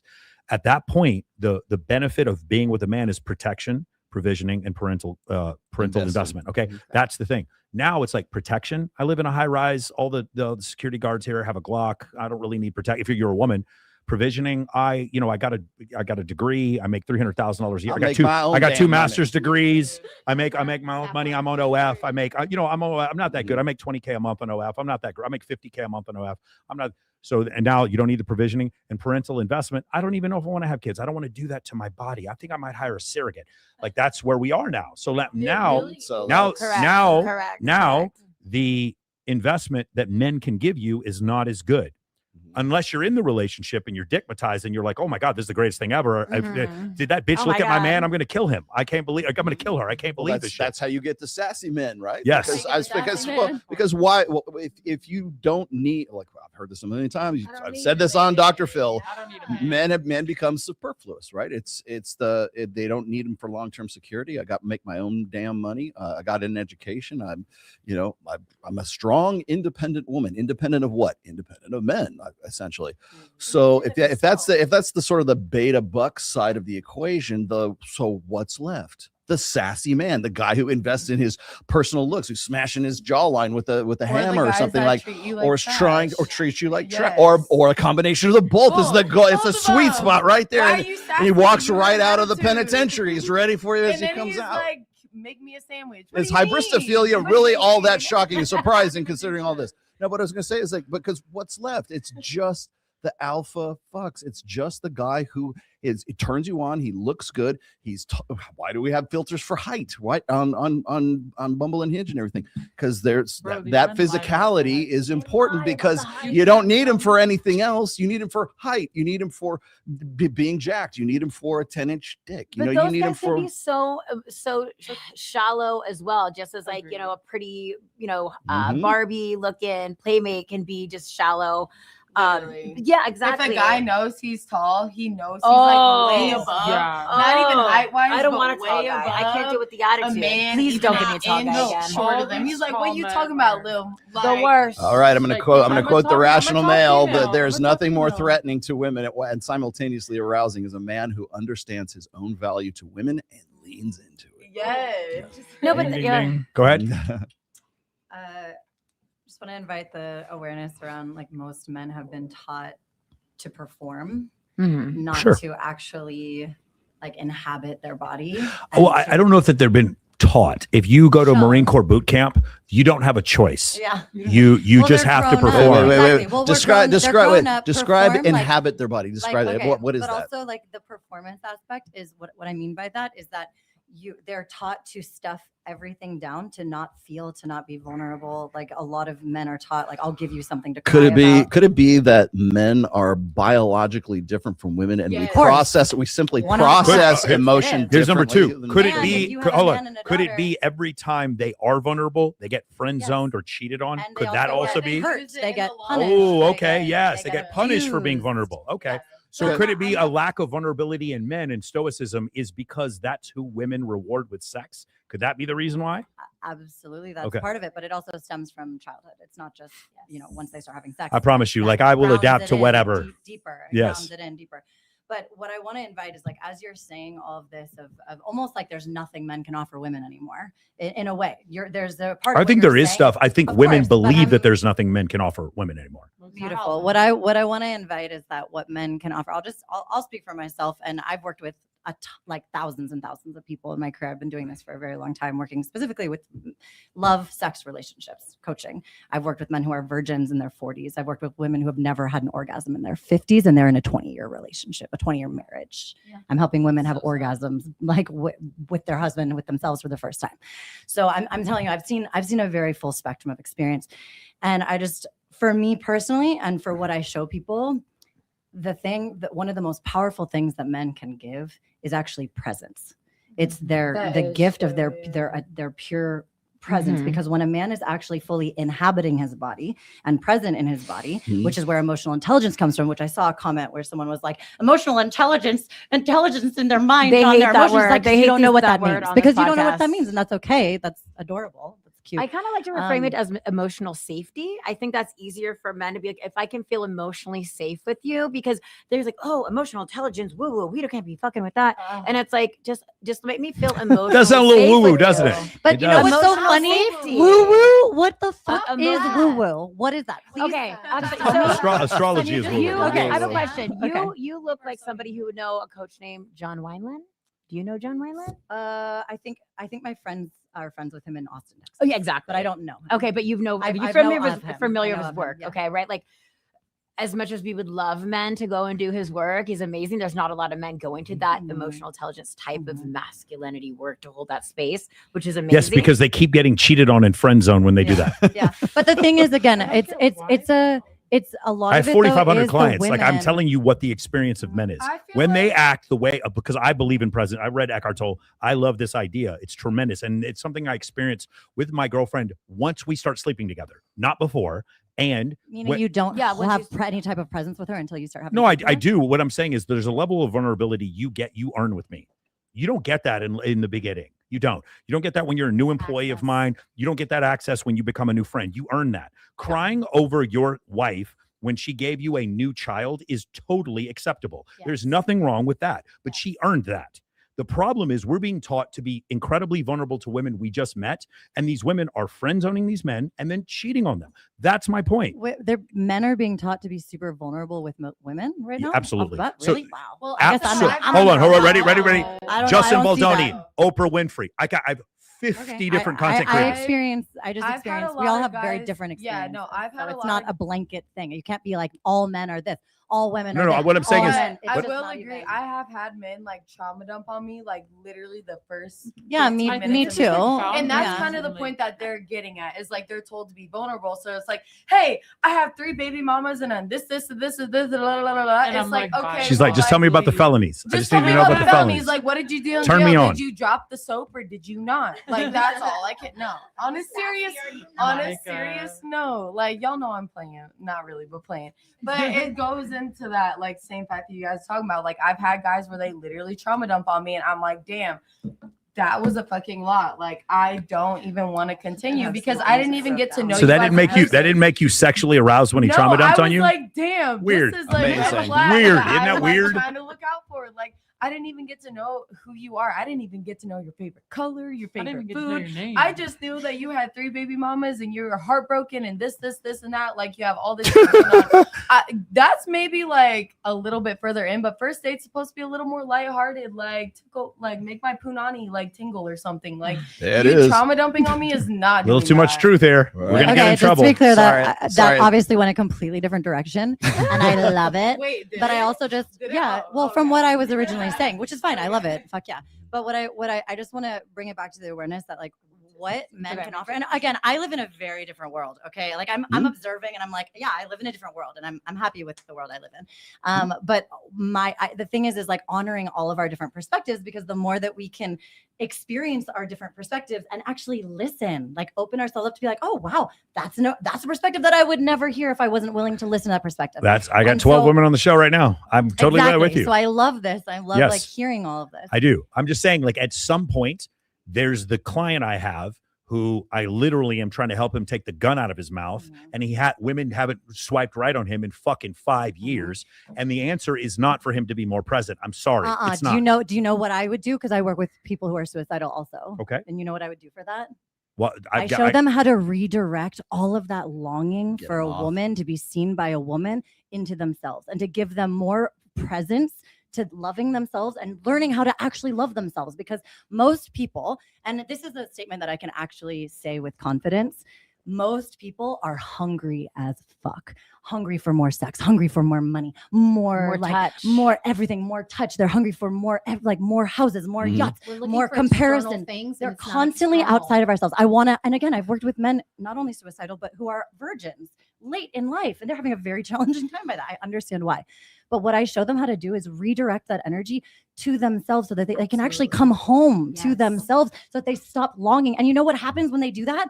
Women are fucking attracted to them. I work with a client. I have a client right now who has 4 dates in the next 2 weeks. When I met him a month and a half ago, he had 0 dates. And part of why he came to me is because I wanted to find his soulmate. He's ready for marriage and kids. This man is fucking epic. He's amazing. He's an amazing man. He really is. He's talented. He's successful. He's got so much going for him. But he was in a place where he wasn't magnetizing a lot of women. Why? Because he was so focused on that outside of himself. Now he is radiant. He's magnetic, and he's brilliant. Yeah, I mean, I also think he wasn't getting a lot of attention from women, because women are kind of shallow when they first. Well, I'm just telling you though. Think about the difference though. His biceps weren't big enough. His biceps weren't big enough. I know. Well, that's definitely okay. Perfect. That's one end of the coin. But what I'm telling you is that what I showed him how to do is to feel his emotions, being able to dive in, come into his body, to inhabit his body in a way that he never has before. And I'm telling you, this person is magnetic now. Okay, got he it. walks Got it. into a space. I love it. Can we do Yeah. I'm gonna hate myself if I don't do this. I'm gonna hate myself if I do it. But just on the topic of of emotional intelligence, measure of the construct emotional intelligence are insufficiently distinct from other common and better defined measures of intelligence and personality. There's no clear evidence that emotional intelligence has ever been measured as a distinct construct. Again, let's use a different word. What does that even fucking mean? What it means is that it's telling you that it's like not. No. It's a different word. The word intelligence means something. Calling something emotional intelligence is just basically it's a participation trophy. Okay, so what would we like to call it? We could call it like Emotionally calibration. aware? We could call it emotional calibration. Also, like nervous system regulation. It's being able to not just. But emotional intelligence is it's a participation trophy. It's like, well, those people are intelligent. I want to feel intelligent. Well, I'm not trying to use this word as like a comparison where you're like, you're emotional intelligent, you're not, so I'm not gonna hang out with you. What I'm saying is that it's a level of awareness that we have, like when we can have an experience where, like, I've worked with people who have like extreme rage, like people who have literally like done really horrible things. And when that level of rage comes into your body, to be able to feel that fully and let yourself redirect that energy so you don't abuse your partner, you don't kill someone, you don't rape someone. Got it. That is the ability to actually feel you could call it whatever you want, but that's emotional intelligence. No, that's called the squat rack is what that's called. Emotional regulation. We'll call it emotional regulation. All right, here we go. There we go. All right, buddy, watch the screen. If your girlfriend dresses sexy to go out without you, she isn't looking for another man. Her hardware is running an autonomous dopamine circuit. The male brain makes a massive biological error. You project your own biology onto her. Men show off to attract a mate, but the female system operates completely differently. When she looks in the mirror and feels flawless, her brain generates its own dopamine. It is a closed loop. She doesn't need a man to validate it. Evolutionarily, women dress for the female social hierarchy. Looking incredible is a status signal to other women. That outfit is not a trap for men. It is her social armor. When she walks into a room wearing it, the attention from other men is just a biological byproduct. It is background noise bouncing off her armor. Her system does not register their stares as an upgrade, and at the end of the night, her internal compass points to one secure location. She brings all that charged confidence and high value straight back to you. So gentlemen, shut down your insecurity protocols. Do not get mad at the armor she uses to conquer the world. Save this blueprint. Comments? Any comments? I completely agree. Completely agree. Of course you do. Of course you do. I think honestly, if a man cannot be okay with his woman going out in her most confident self, her most confident outfit, hair, makeup, that's not your person. Cool. Why doesn't she bring him with her? So Well, for like, me, you so don't for put me men on personally, with when them. I'm going out, whether I'm in a relationship or not, I'm going dressed up based on what me and my girls are going. Got through, it. right? Why wouldn't you have him with you? Because I why feel does he like need to at be times there? My I feel man like- works at night. Yeah, I feel like at times it's okay for your man to I be know with why. you, and at times it's okay for you guys to be separate. Like it's okay for you to have a guys' night, and it's okay for me to have a girls' I'm night. curious if I any want- if any of you ladies are going to contradict this and say no, we actually do dress for men. And is anybody? I mean, wait, only wait. the men that I want to look at me. Yeah. If Right, I was it's gonna men- say, that's how- if it's men that I- I don't want to look at me, I'm not gonna. I can indulge tell you in stares, exactly but if that- I'm a hot bitch and I walk in, the man that looks like Chris motherfucking Brown looks at me. Like I love my man, but like I also caught. I can that tell you man's exactly when attention. the right time and the wrong time is. It's when you're in your proliferative phase and when you're in your luteal phase of your menstrual Well, you cycle. say When women don't pay attention to so many guys anyway. They don't pay attention to 90% of the guys Yes. out there anyway. Mhm. So we're not even caring. if No, they're you look- but they're you but oblivious you to are that. you are dressing for the 10% of guys that you do care about. The idea that dress up these for my women are social not media. dressing for men at Yeah. all We is dress up for the hokum. gram. And when he said evolutionarily, dressing I up got for the guys, insulted like, because there's no data evolutionarily that supports what that video says because it's just not true. You might not even be aware that you're doing it for that reason. You might not even be aware, but you are. There is no reason evolutionarily for women to wear like $4,000 shoes for other women. Oh my It- god! yes, there is. Yeah, There's- Yes, there is. You know how many? No, girls- there's you know not. how many women? Why would I wear it for the guys? Like a guy's not Because- gonna know. Guys because- don't A care. man's They not don't gonna care. appreciate- They A don't man's care not what I gonna wear. appreciate. Y'all my just brand new compliment Okay, my so $12 heels. so these are two different things. There's a status. There's a don't make me status. get the whistle. There's status that you get from from the Birkin Himalaya, but there's also dressing sexy that where other men notice you. This is two different things. There's a reason why women don't wear burlap sacks when they're stripping at a strip club. There's This- a reason my Tinder pictures are a reason that they Yes, are. it's Because my point. My pictures are not being seen. the by idea that you're women, not they're doing this seeing for men it, at all, like, by men, please, can yeah. we just try to be honest? Cut the shit. Come on, seriously, you can't possibly expect men to believe that you don't push your boobs up because you don't care about men at all. Fuck I those think guys. we compare No, I ourselves do to women, think which about I feel like it women. has a little bit of the both of it. Like I want to make Okay, sure but that no, my no, boobs are big, I- and all that, I'm- but I also I'm- know that that's what men What like. I'm expressing to you is that your heart beats even when you're asleep, and you might not be consciously aware of it. It's your what's called parasympathetic nervous system. There's another thing that's going on. I'm telling you that I do think women dress for men to give them attention. And they might not even be aware that that's why they're doing it. But the idea that you don't clean your apartment in lingerie, Thank you. clean your apartment in a sweatsuit because no men are looking. I just think it's crazy that we're still at Yeah, this that is point. so great. I'm also not gonna go. Yeah, we're out. naked, just so you know. I We're all clean my naked. house in a bikini. Okay, let me ask you guys a question. Let me ask you a Put it question. on OnlyFans. You're in a committed relationship with a guy, and while you're out, you have some female friends that want to go out and have a girls' night. During the girls' night, let's go above and beyond tequila. It's cocaine. It's mushrooms. It's MDMA. Molly. Hold on. It's Molly or it's ketamine.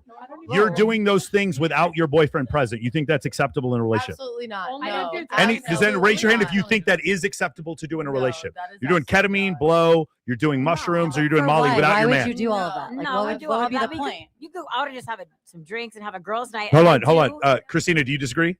I just said if he knows, if you tell your boyfriend. Yeah, If like you you again, the communicate it to communication. him, if But that's Like, what you wanna okay, do, all right. then- But also, I would. Honey, I'm going to be doing some MDMA. I'm going to be tonight. some Molly with some strange guys. Do any drugs, I mean, but you just said it was a girls' night, and not a guys' night. Yeah, like, if it's really with my girls, but I'm not gonna do Molly in the house. I'm gonna be so fucking honest. I want to think send I'm gonna be- selfies of my Wait, cute wait. outfit to my man, and then I do want to bring it back to my man because it's like when I'm attracted to a guy and I have a vibe with him, that's You wanna who I'm feel trying to good kick. for him, Even yes, if but he's you even if also he's feel good whatever for it yourself, is, I want to yeah. I want to bring it back to my guy. That's I feel like it comes down to the confidence of the man as well. Like, So if hot. I'm dating you and I'm going out to have a girls' night, the way you met me is the way I'm gonna go out. Oh, I'm with you, but regardless. what if your girlfriends are hey girl, your man's not here. Let's go talk to this really fucking hot guy. Go see I'd be like, Dateline. I'm too Hold fucking on. crazy. Hold on. Has My any of you? I'm just girlfriends out of wouldn't do curiosity. that. Do any of you ladies have a female friend who's more promiscuous than you are? Does any of you have a friend? Raise your hand. I feel like Oh, we all you guys got have a friend that's more promiscuous. Oh, okay, but go ahead, go out with your friend, and we'll do some Molly. We'll do some fucking blow together. Does that sound good? Get girls with my girlfriend. No, okay. You and me are 100% on the same fucking page. This is a completely different discussion, and I want you one-on-one on my podcast. I need to go out with you, girl. Yeah, like you are complete. Let's go out. This is a completely different situation. I'm going to admit, yeah, I think about it when I look pretty or if I see attractive man, I'm like, man, I wish I looked better or something. Yeah. Like, even Oh, though 100%. I would like to say that I'm getting ready just for myself, I know it's not because I Yeah. can feel it. I can feel that inner thing of I want other people to find To me attractive.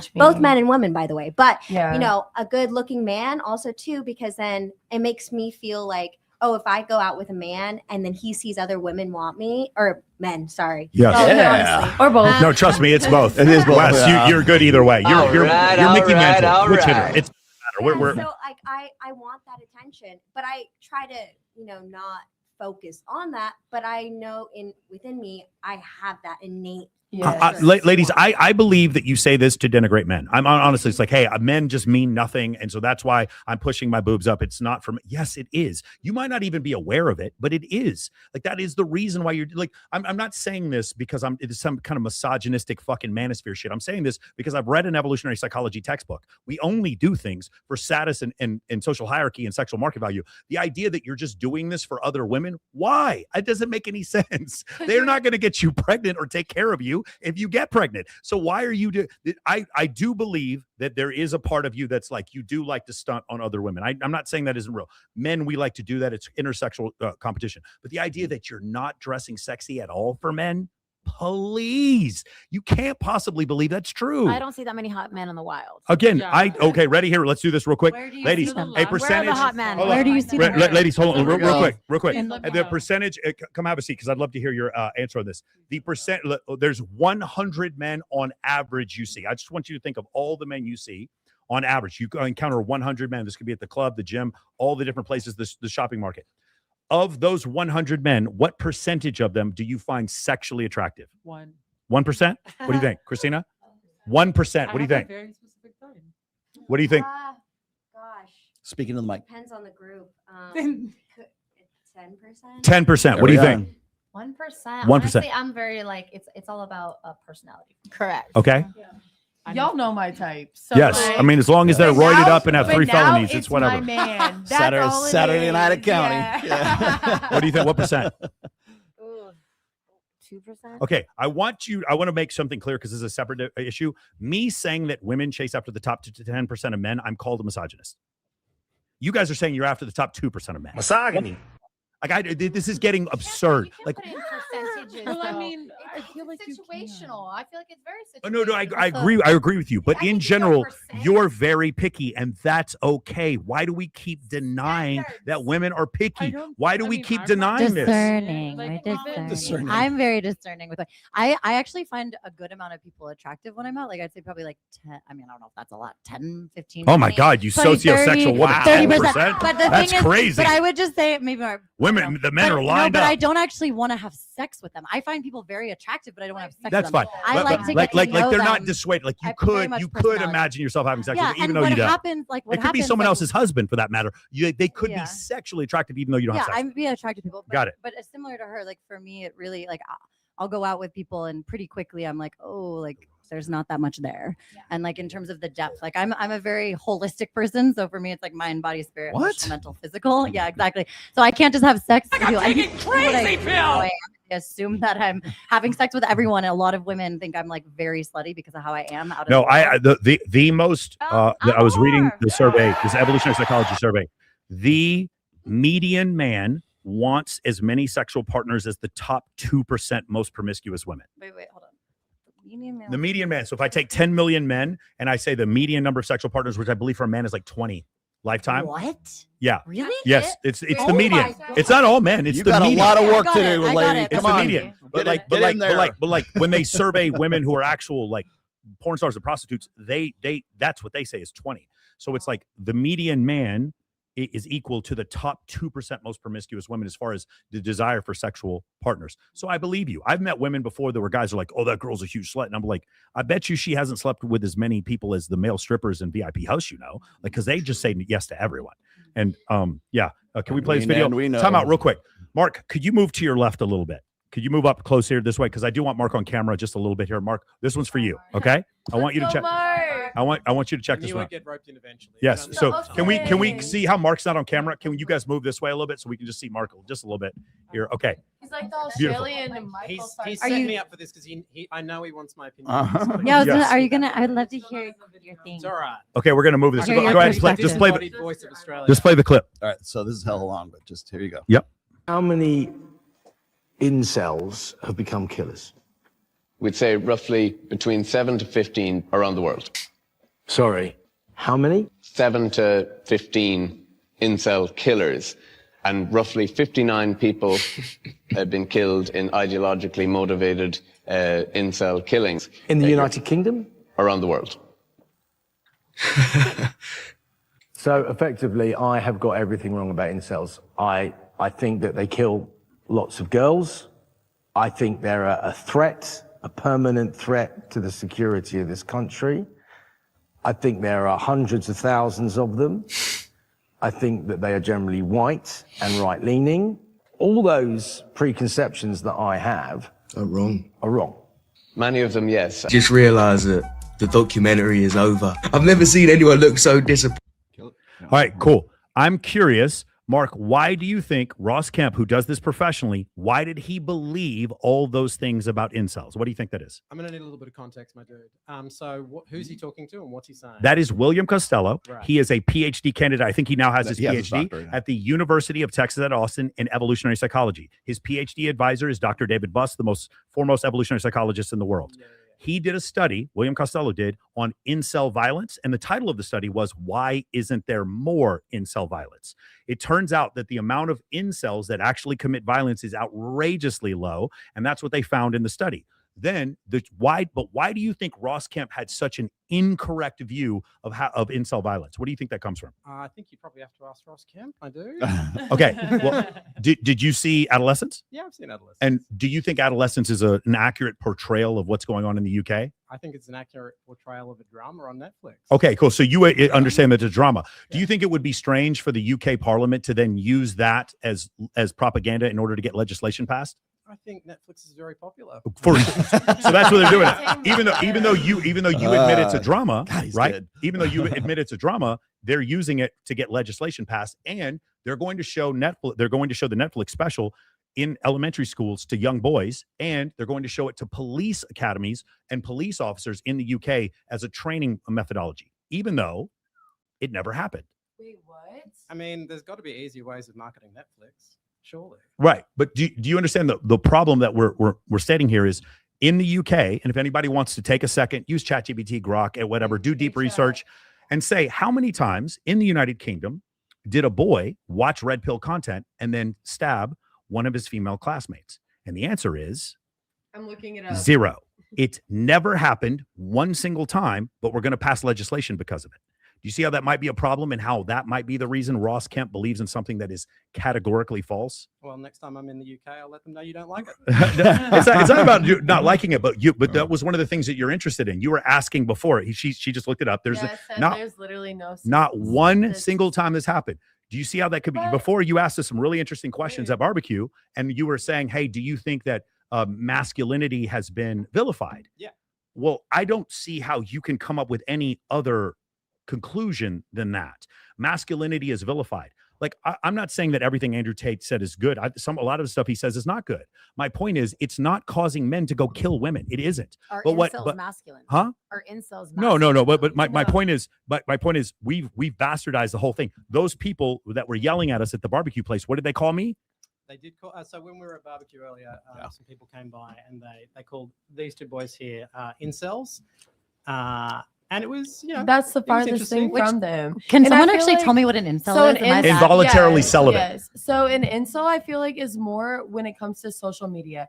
It's in America terms. I know you're talking about the UK, but in America, incels are like usually white, 18 to 25-year-old men on Twitch, whatever it may be, like going after girls. But I really Live don't in their think, mom's basement. Yes, kind but of I don't. But think are they dangerous? That's what I'm saying. They're not dangerous physically, but through the social media, yes. And with what we've seen in America with school shootings and women being fucking abused and shit like that, it is a little bit scary. So it can be like put as that, but misinterpreted, because It when is the data misinterpreted, came yes. back, that's William Costello. He's the Yes. foremost expert on planet Earth when it comes to Yeah. incels. And that's And what I'm even saying. he, who was given a grant literally Yes. by a foundation in the UK with the express intent of finding out about incel violence, and William Costello, zero. who's a friend of mine, was brave enough to Yes. at least come back with the research survey saying there is It's no zero. incel It's violence. zero. This doesn't make any But- sense. This is not what we were taught. And now Ross Kemp, who has a responsibility, I know he was a television star, but he has a responsibility as a journalist to at least keep up on this. And Yeah. he didn't know the truth. Now, Yeah. kudos to him for admitting that he was wrong, having William Yes, Costello exactly. there. And William Costello also spoke in front of Parliament saying, hey guys, just so you know, adolescence is propaganda. This isn't real. And you trying to teach men this, how to not be misogynistic. There's going to be some downstream ramifications that you're not seeing because they're not becoming misogynistic. Well, and that's the thing. It's like, I do feel like it is a social media thing, and there is no law with social media. Like, I can be whoever I want to be on social media. Like, and that's how I feel like these men are. Like, they may be acting like incels on social media, but they may have a girlfriend in high school that they really like are buying flowers for. Like, that's where I feel like the relation isn't there. Like, it is. I feel like incels really do stem from social media. They are not physical. No, agreed. do agree with They're on that. Kick and Twitch, and I know, agreed. I And that's don't my I don't disagree with point you. of it, yes. Since Oh. I'm now drawn in, has Good. anyone ever met a guy they reckon qualifies as an incel? No. I have. Just to Yeah, be no, clear, no, is no, that so someone you who's Go like ahead. who's You never said you had had. sex before? I'm like, in it could now, be so like, here we Hold go. on, time out so she can understand. Involuntarily celibate, men who want to have sex and women do not choose them as an overall group, and they belong to the Discord forum server incel community. Go ahead. I see again. I disagree. The idea that they hate women is not really because on it's not social reality. Media, they're like, if a girl is on Twitch and she's Oh, no, gaming agreed. like every I other think- guy, he's going at her because correct. he's an incel, saying, "Oh, Cor- you're this, this, Commenters, this, and that." commenters on social media platforms are Yes. not indicative Yes. of even 1% of the human And population. that's what I'm saying is like, it's not coming to the physical form, but it is on social Okay, media. got it. And there is a reason that there is a term incel, because there is enough of these people that are on social media doing it. But I agree that they don't do violence. Got like it. that. Okay, one more time. Hey, So, remember when? Go ahead. You, You go ahead. you said you had met one though. That's why I was curious. Yeah, I mean, like math class. Yeah, right. You know what I mean? Like they're around, of course. You know, they're on the outskirts of excess, right? They're Gen Pop. They're around. Of course, you see them all the time. Excess is Well, a nightclub here. Sorry. I put that one together Yeah. because I think I drove past it on Yeah. the way. Yeah. Thank you for helping out the Yeah. foreigner. I appreciate it. I mean, I have actual people that I've like helped and worked with that are, I guess, technically that they are virgins. They want to have sex. They want to have relationships. Yeah. And they have never had one in their entire life. Yeah. And it is very much, there's a lot of different energetics between it. I mean, even a couple of them are actually really beautiful, but they do not know how to talk to women. Period. Do you remember what you remember what you said But before? very kind people. Yes. Like the ones that I've worked with personally are very. And you loving, guys both kind. are working with the same demographic. I have a question for both of you. Okay. So your tactic is to, have them do inner self-reflection work and self-love and that, and yours is to have social status and currency. When men are sex deprived, touch deprived, and they don't even know, they're just socially clunky to be in the presence of a woman. I feel like this is where hiring a lady of the night could help that. Oh no, because I'll tell you the No one is problem. truly an I'll tell you the problem. Okay, so the problem with this is that you're born on third base and thought you hit a triple. What happens is whenever we have Whenever we have guys, whenever I have male clients that invest in prostitution, the problem is I can't give them legitimate feedback anymore. Because what happens instead is they don't recognize what's the chaff and what's the noise. They think some of it was payment and some of it was the girl actually liking him, not recognizing that none of it was the girl actually liking him. She doesn't respect him and actually had to go take a shower because she thinks he's disgusting. She doesn't understand that. I've had clients legitimate that were like, well, yeah, you know, she's trying to charge me $2,000, but I talked her down to $1,500 because I'm good with women. No, bro. What the fuck?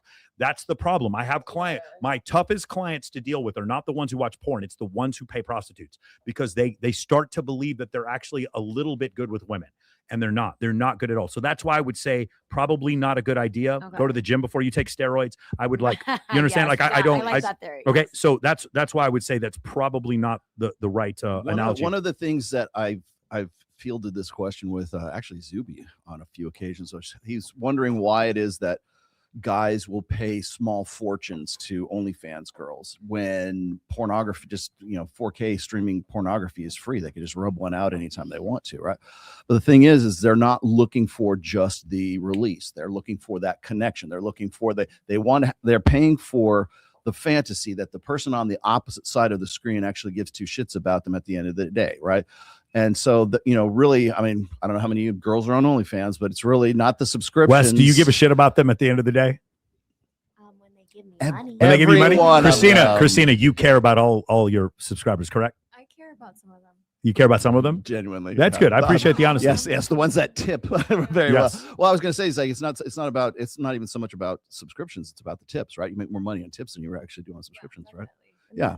So what I'm getting at is that is evidence of guys who are looking for the girlfriend experience, right? They're looking for something that they aren't getting in real life. It's an escape, obviously, but you have to look at it in terms of it's not just about a sexual thing. So when we're talking about incels, it's not just about the rubbing one out. It's also about the connection that they are lacking just in real life, and this as far as social skills and everything else. And now they're doing it with AI girls, AI OnlyFans girls. Oh God, here it's this. Cue the robots. Bring the robots in. It is the weird thing. It's the individual connection that they have with. Because I know I'm friends with Nicolette Shea. We had Puma Sweet on here last week. And I'm friends with Madison Ivy and a bunch of these other girls. And fellas, I'm just gonna let you know, they don't give a fuck about you at all. They don't care that you exist. They don't even know that you exist. So I understand why this girlfriend experience, why that one, I don't know if you guys saw Clavicular had this one girl sit down with a guy who gave her $3 million and she wouldn't even give him a hug. She wouldn't even give him a hug at the end. An asshole then at that. Can you play this one? Because this is a great transition. No, wait. I have to. Sorry. That's a hold on. Listen to Bree. Someone who is talking to the mic. Sorry, somebody who's like appreciating whatever you're putting out there, whether it's music, fucking nudes, porn, whatever. If you're gonna treat someone like that, like you're an asshole. Like I'd feel the same way about an athlete. Like if right? Like I don't know. I don't know that that's specific. You're preaching to the choir. Obviously, I agree with you. Yes. Yeah, but I don't know if that's specific to women or men like who put out like sexual content. I don't think it's that, oh, none of those people care about you. It's like you're like a Dallas fan. Like if you tried to give no one cares about you. No one on the Mavericks cares about you. Dak Prescott follows me and loves me. Like, well, exactly. Shout out to Dak. So I feel like we have to I don't know. I feel like we're like attacking a certain kind of person, but that exists in all different kinds of. No, agreed. But I'm just pointing out in this instance, what men want is a connection in addition to the nudity and the graphic sexual nature. They want something in addition to it. That's why OnlyFans exists and why it's not just studio porn. Can we watch this one? Wait. I have to reach out to one of my fans here. He says he only super chats roll up for the connection. I love you. What, Derek, I love you. I really care. Yeah, keep following. And then I've got they dress the way they do because they are in competition with each other for men. Ding, ding, ding. Can I add something? Yeah. Please do. I think, okay, so when you dress better, you get treated better. Yes. Yeah. That's true. There's many times I'm very bummy and I get treated like I'm nothing. And then I get dressed up and I do my makeup and I get treated like royalty. So I think that's important. Sure. And I would say the same thing for men. I tell men when they're having trouble with access in nightlife or in social situations, just dress better. Yeah. Pocket square, cufflinks, like dressing really well. This is what I did when I first moved to Vegas. I didn't know anyone. It was probably around 2012. I would wear a suit out. Even in the summer, it was miserable, but I would wear a suit and every VIP VIP host would just let me walk wherever I wanted, and it allowed me to meet everyone. So I think dressing better definitely is a great advantage. When I dress like Batman, everybody respects me. Yes. Okay. Let's talk about dating and OF and the exchanges that you make for worldly finances. I started doing OF 3 years ago and I made great money. But I think that with everything that isn't of the light, it's an exchange. Meaning I started making a lot of revenue, but my personal life, my relationships with men, those were very strained, and it was an extremely dark time. I met a lot of people, they would want to sleep with me, but they never would want to claim me as their girlfriends or anything further than that. A lot of men would tell me that they think that me doing OF was the biggest mistake that I ever made. And I was trying to explain to them that one day I have a feeling that this is going to be a part of my story and my testimony. Regardless, they never could see past it, and it never really worked out. I've been single for 4 years now, and it has been a very tough 4 years, a very lonely 4 years. The last man that I spoke to was super well off, came from a really, really religious Catholic family. And I was honest with him from the beginning with what I did. I said, this is my life. This is the decision that I've made. Take it or leave it. This is like I come to you and I'm being 100% transparent. And even though I was honest with him, he wasn't honest with his family. And that really bothered me because it was like, okay, eventually when I'm going to talk about this, I need you and your family to understand and support me when I open up about my testimony. And that individual was like, no, I don't know why you would ever open up about that. I don't know why you would ever talk about it. It's something that you should be ashamed of. It's something that you should sweep under the rug. Who is telling you to do this? Yada, yada, yada.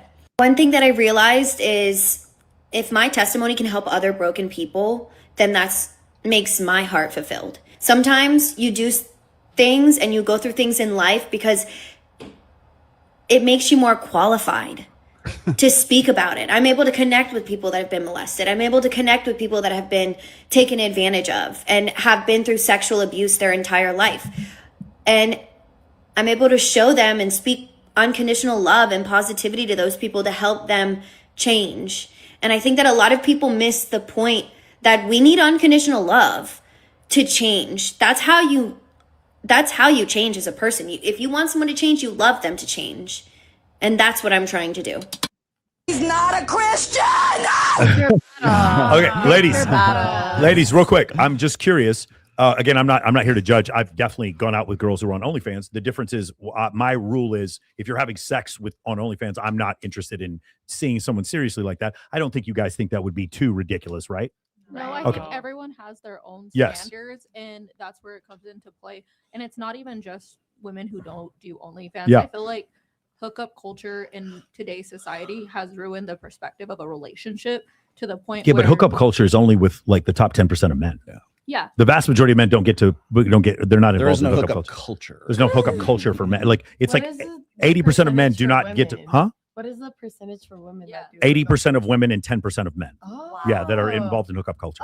Again, You guys just gave us the you gave us a percentage. You of just it. told me. You just told us you're interested in 2% of men that you see. What do you expect? Doesn't even mean you're sleeping with that 2%. Right, but like Lars Matson just came out But with. do you want to? He just came out with a study. Until they open their mouth. He just came out with a study showing from GSS data that 58% of women's sexual encounters are with the top 10% most promiscuous men. So I agree with you. I just think hookup culture is only with 10% of men. It's not, most men are not involved in hookup culture. I'm curious for you ladies who do OF, have you had any difficulties? Yeah. Go ahead. No. No? No, it's all fun. It's been great. Yes. Oh, yeah. Well, going back to this earlier video, this is very off topic. Everyone was so serious. And I was like, wow, that video where saying how, social media and like it's, brain rotting or whatever he was talking about with like this image online. I was like thinking, oh man, I love watching porn with a man and That's getting hot. ideas. So That's hot. So hot. It's so hot. I'm like, oh, like, because I think because I use social media as like a business, I have been able to separate it. And so has, the people I like to like be with. And so I actually utilize, I'm like, oh, like we should try this out. I don't know. I've not had issues separating it. I think I did in the before when I was unhappy with myself, and now that like kind of being more like happier and like figuring out what works best for me works perfectly, because now I'm surrounded by people who I think love is love, and so you know, whatever boundaries you set with your partner and it works, that's great. Like I would love to have a girlfriend. All right. Oh you. My gosh. sister those still things. I know, but women scare me. But along with like have a girlfriend, but women scare you. oh yes. Anyway, but like having like that man on the side, because I do love a strong man presence, but I also want to be able to like have he has like a boundary. If I like can't be with other women, then it doesn't work. But being with someone who would be okay with me being with other women, What a I weirdo. would be totally okay with. And I chat online and like being able to be like, hey, I'm doing this, and them not getting jealous or freaking out on me or thinking guilt shaming me because they know I'm doing this as a business. Would I actually in real life go out and do these things with him? No. But if I do see a fan in person, I'm also not going to be rude. But it's just like as if you were with a celebrity. I'm by no means a celebrity, but I'm not going to be mean to someone who's spending their time. Oh, got it. Yeah. I see what you're saying. Yeah. Yes. I'm going to ask Christina, have you had any challenges with dating? I think a lot of men they stigmatize OnlyFans Mhm. as you're just a whore. Me personally, I don't do like I don't have sex with men on my OnlyFans. I just sell pictures of myself, videos of myself. Yeah. But I think that is a massive distinction that gets lost. I do, because a lot of girls are like putting bikini photos that they have on IG on their OF, and they're making a bunch of money. So anyway, go ahead. yeah, and there's some men that are like, well, I don't want to be with a girl that's exchanging energies with men. And I'm like, it's not like that. You know what I mean? They see you as like you're a stripper in a strip club actually getting touched by men when it's not like that. And so it's like double standards almost. And even then, even if you are Talking to the mic. even if you are a stripper, it's all about boundaries and being able to establish them with yourself and your partner. And a lot of people get it misconstrued and aren't able to handle it because they aren't honest with themselves. And they're, a lot of women are honest with what they're comfortable with. And then, when I was drinking and whatnot, like I would then be more promiscuous. And honestly, that's not really what I wanted to do, but it was how I was able to socialize and do, what everyone else was doing and their expectations. But then when I got sober and I was like, oh, actually, like I'm a very sexual person with myself. Like I can make myself in like 2 seconds, like so easily. And when I was like, oh, okay, like I know, like I really don't need a man, but I love being with someone I can collaborate with. It just makes everything easier with your life. I'm sorry, you mean collaborate in a relationship? In a relationship. So not a stunt dick. But No, okay. if a woman did hit me up, but that's It's nasty. If a woman wants to collab, I would be down. And what do you mean by hit me up later. What do you mean by collab? I'm really curious. With a man, she was talking about a relationship. With a woman, she's talking about girl on girl sex. What are you gonna do about it? I'll suck his dick. What you mean, like having sex? Like on Yeah. your OnlyFans? Is that what you mean? Probably not on OnlyFans. But like if they want to do like social media or like I love like making out with a woman. I love I love playing with a woman. I love being with a woman. I have dealt with really bad repercussions from women. With a man, I can spot it from a mile away when he is like, oh, I can tell he's trying to manipulate me or something. But with a woman, I get excuses of, oh, she doesn't mean it that way. Like, I used to get comments, oh, like everyone wants your body, Jocelyn, but not me. I like being petite. I don't like, looking how you look. I like being like this small.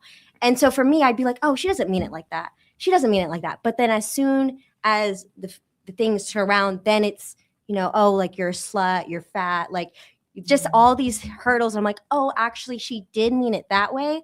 I was just internalizing it, being You're trying to give her grace. I was giving her grace. Yes. With a man, I would never do that, but with a woman, I have to sit there and wonder, like, and figure out, like, Emotional I feel damage. like a lot of women these days are playing games with men, with women, with each other, and for me, I'm like, be honest with me about anything. Like, I'm very communicative. I'm very honest, and I know what I want, but I think I don't really know what I want in women, but with men, I do. So. Let's talk later. I'm going to help you with that. All right. So let's Okay, do we have another video? Whatever you want. Do you want to Yeah, go you have over? one in mind? Either this one right here, Scott Galloway, or Make Choice Copy, whichever one you want. Let's do.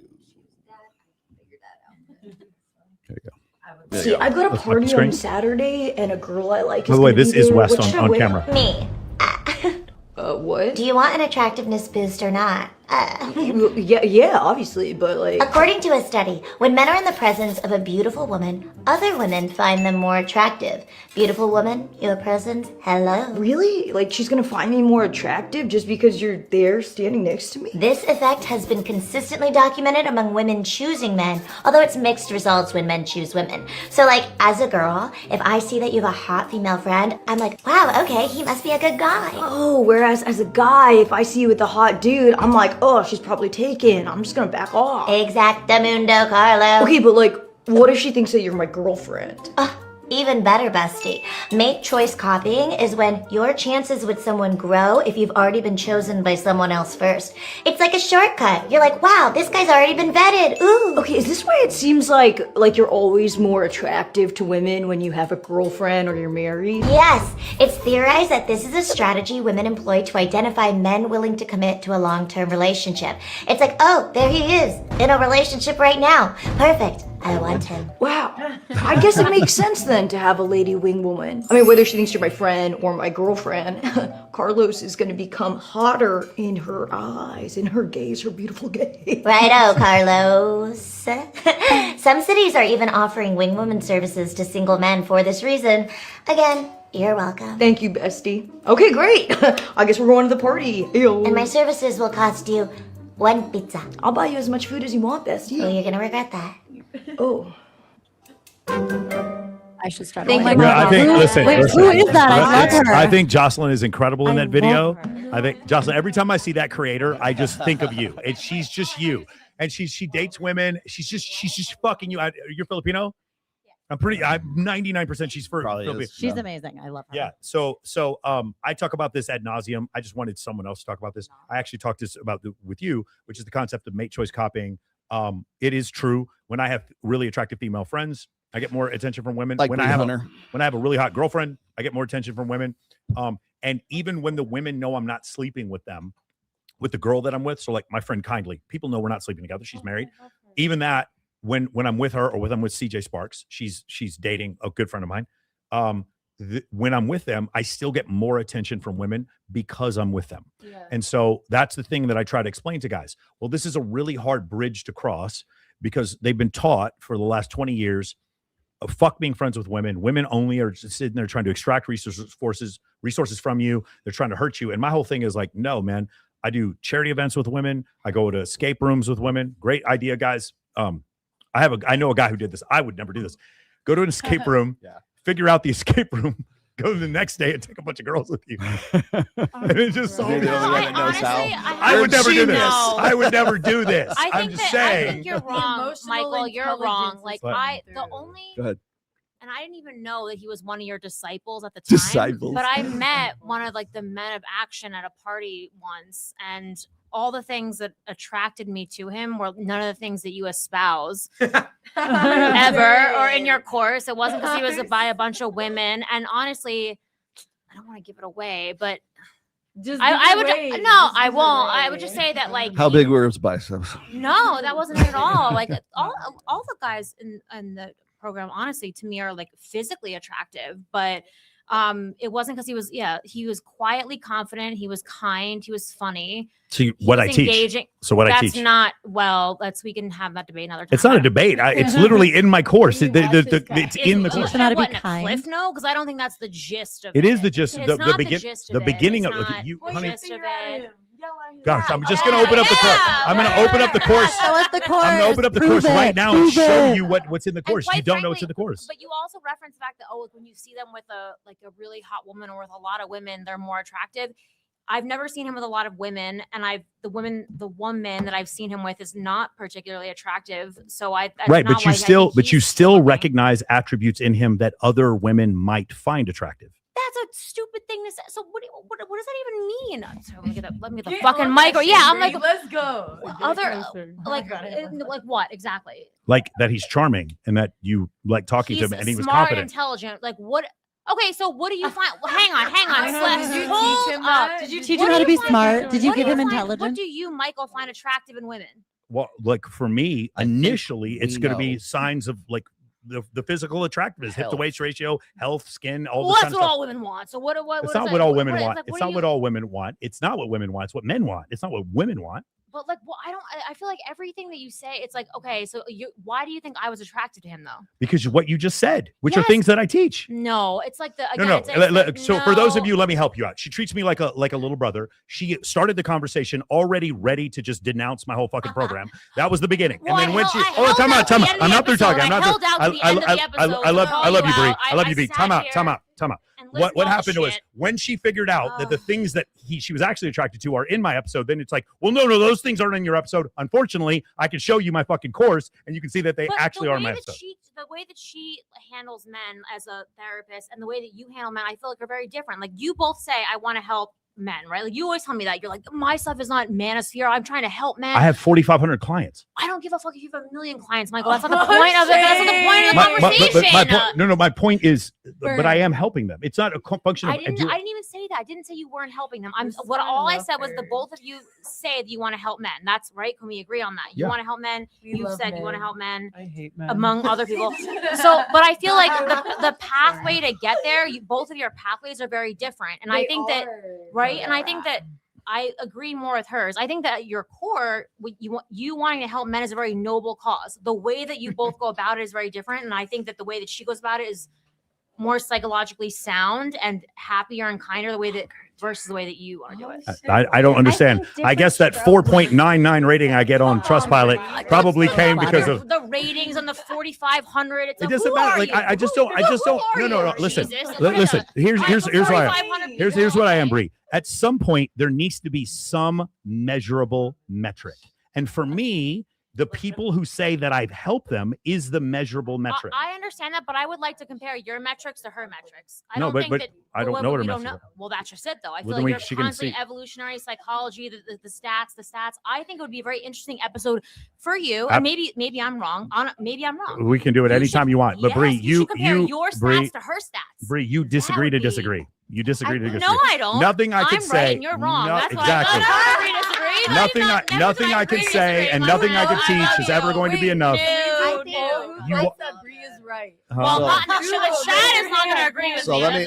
let me see if I can Anyway, Spurs and 6, love you all. That's all. yeah, okay. Let's. Where the golden I'm not gonna nuggets go at? 6. I was waiting for that. Let me I was explain. I'm not gonna go waiting for 6. that one, Michael. Let me explain the difference here between what Michael does and what she does. Okay, she approaches it from an emotionalist perspective. Okay, everything is. I already know from a fact from listening to you for the last hour and a half there. I love how you know me It's so well. well, so it's quickly. it's not hard to figure out that when I was just saying this before. It's like men and women are different. Okay, the way that our brains are wired are different. Men tend to look at things. Men tend to be more interested in things. Women tend to be more interested in people. You can see this exemplified in the majors, in their choices of career, everything else. Men tend to look at things from an empirical stance, whereas women tend to look at things from an emotional stance. So her program is fundamentally rooted in emotionalism. Okay. By the way, my program, it's a deep program. It's called the Orgasmic Life Method. Right. So which of course, well, okay. So very emotional, very let's do that. Let's do the core work. Whereas for It's actually as for Michael, it's more empirical. This is data based. It's data driven. So I love how much data. when you're looking Don't cite the data. It's always Okay. data is always very See the reason. So Bree, the reason why you blow that up, the reason why you blow off the numbers is because it doesn't taste good at the end of the conversation. I see the chat, please. I want to see what they're saying. You don't want to see. You don't want to see. Men are not good. They don't care what we Here, I'll put it up for you. No, what I'm saying is, here, let me explain something to you.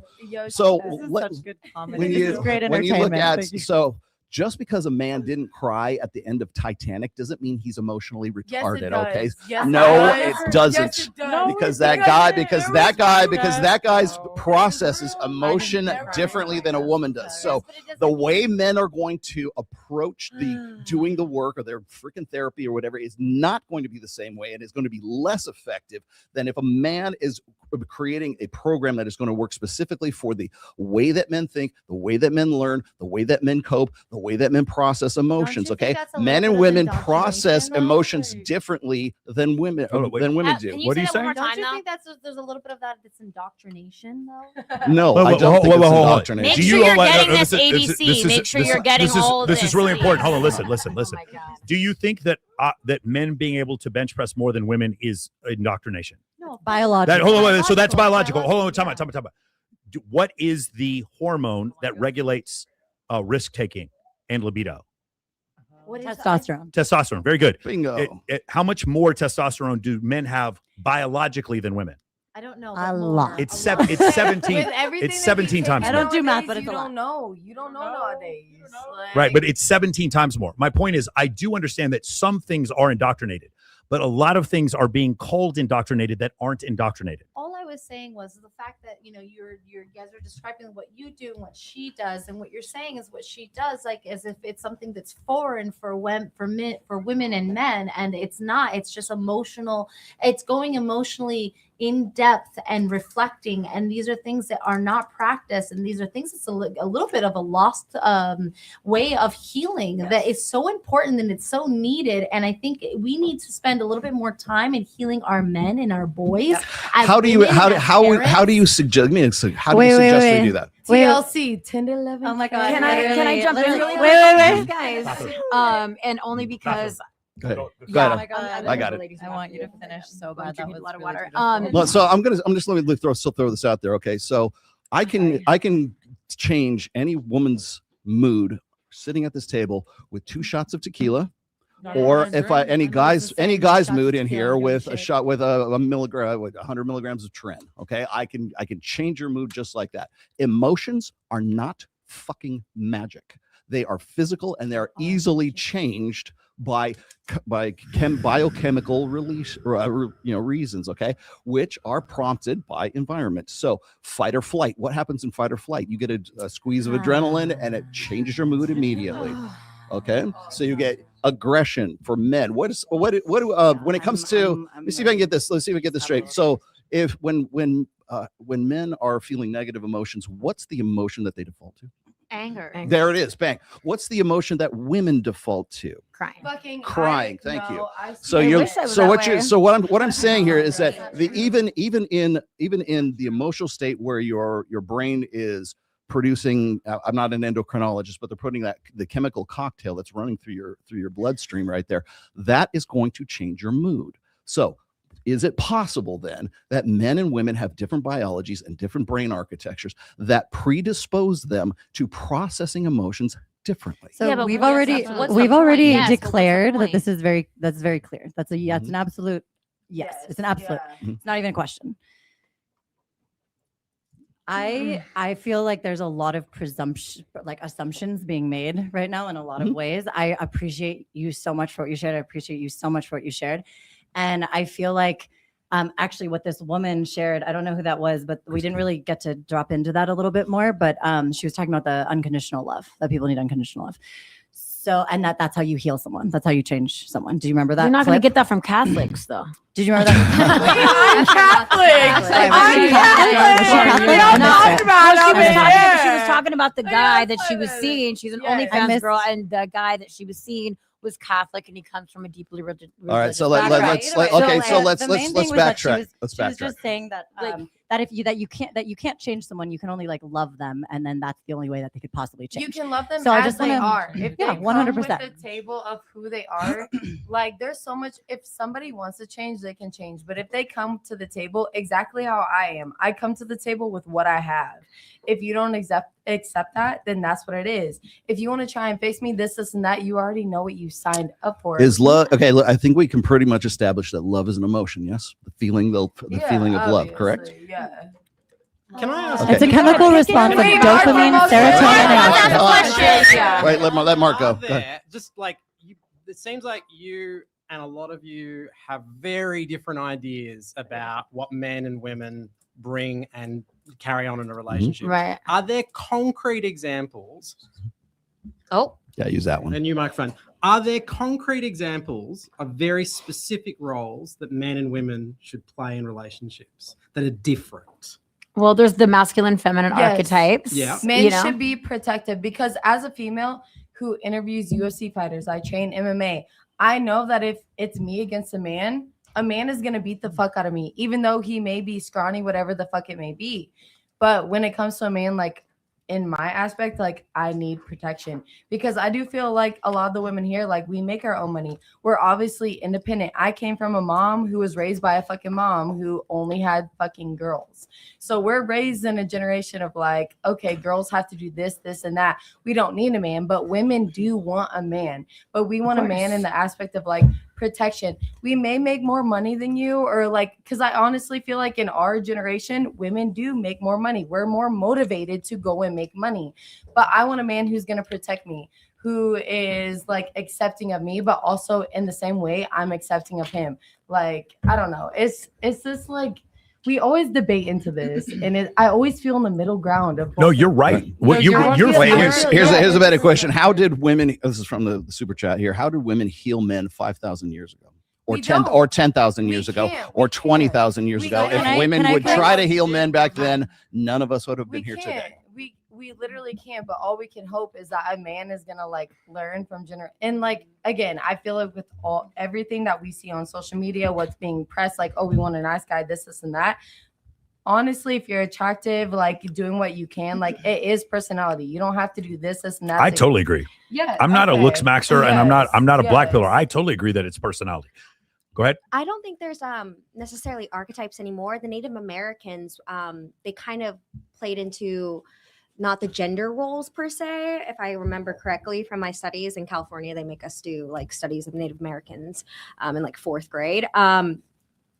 Because the way I see it is like, personally, I don't need a man to always do everything. And I'm not going to fit the archetype of being the woman that's going to stay home and clean cook and clean. You're going to come home and do your laundry. I will. Listen, exactly, Wes, but you bring home a couple girls, I think everyone's going to look past whether or not that you don't cook or clean. Why is she smiling so hard? Oh my God. But the thing is though, you know, people ask, I had a girl that used to be roommate. She was in love with this guy that I was talking to, and she was like, oh, well, she doesn't cook for him, she doesn't clean for him, blah, blah. And I was like, I got him sober, or not necessarily him sober, but he's hanging out. He's going to the gym now. He's taking care of himself. He doesn't need me to cook or clean all the time. I'll do it when I have time, but I'm doing stuff. He's also doing stuff to better himself. Exactly. What we're doing together is we're cohesively building and like collaborating together. But they're putting me in that archetype of like, oh, she doesn't cook for him, she doesn't clean for him, blah, blah. Meanwhile, what is she doing? She's getting drunk every night, going home with a different man, only cares about the one man that doesn't give her any attention, and any guy that does give her attention, she doesn't want anything to do with. And she literally flaunts like, oh, like I go on so many dates and I don't even care about these guys, lies and says she doesn't sleep with them when I'm like, why are they spending the night then? So like these women like want this archetype of fitting in these roles, and then they themselves cannot fit in it. Why? Because they're not honest. I don't need to say anything else. I think I completely agree. Exactly. I think that's the point. It's like I appreciate, listen, I teach presence to, I know you're not going to believe this. I teach present moment awareness. I teach gratitude, and I teach more like recognition of mortality in my course. It comes later. In the beginning, it's not what I teach. It's a little bit more of an advanced thing. I teach that to my guys.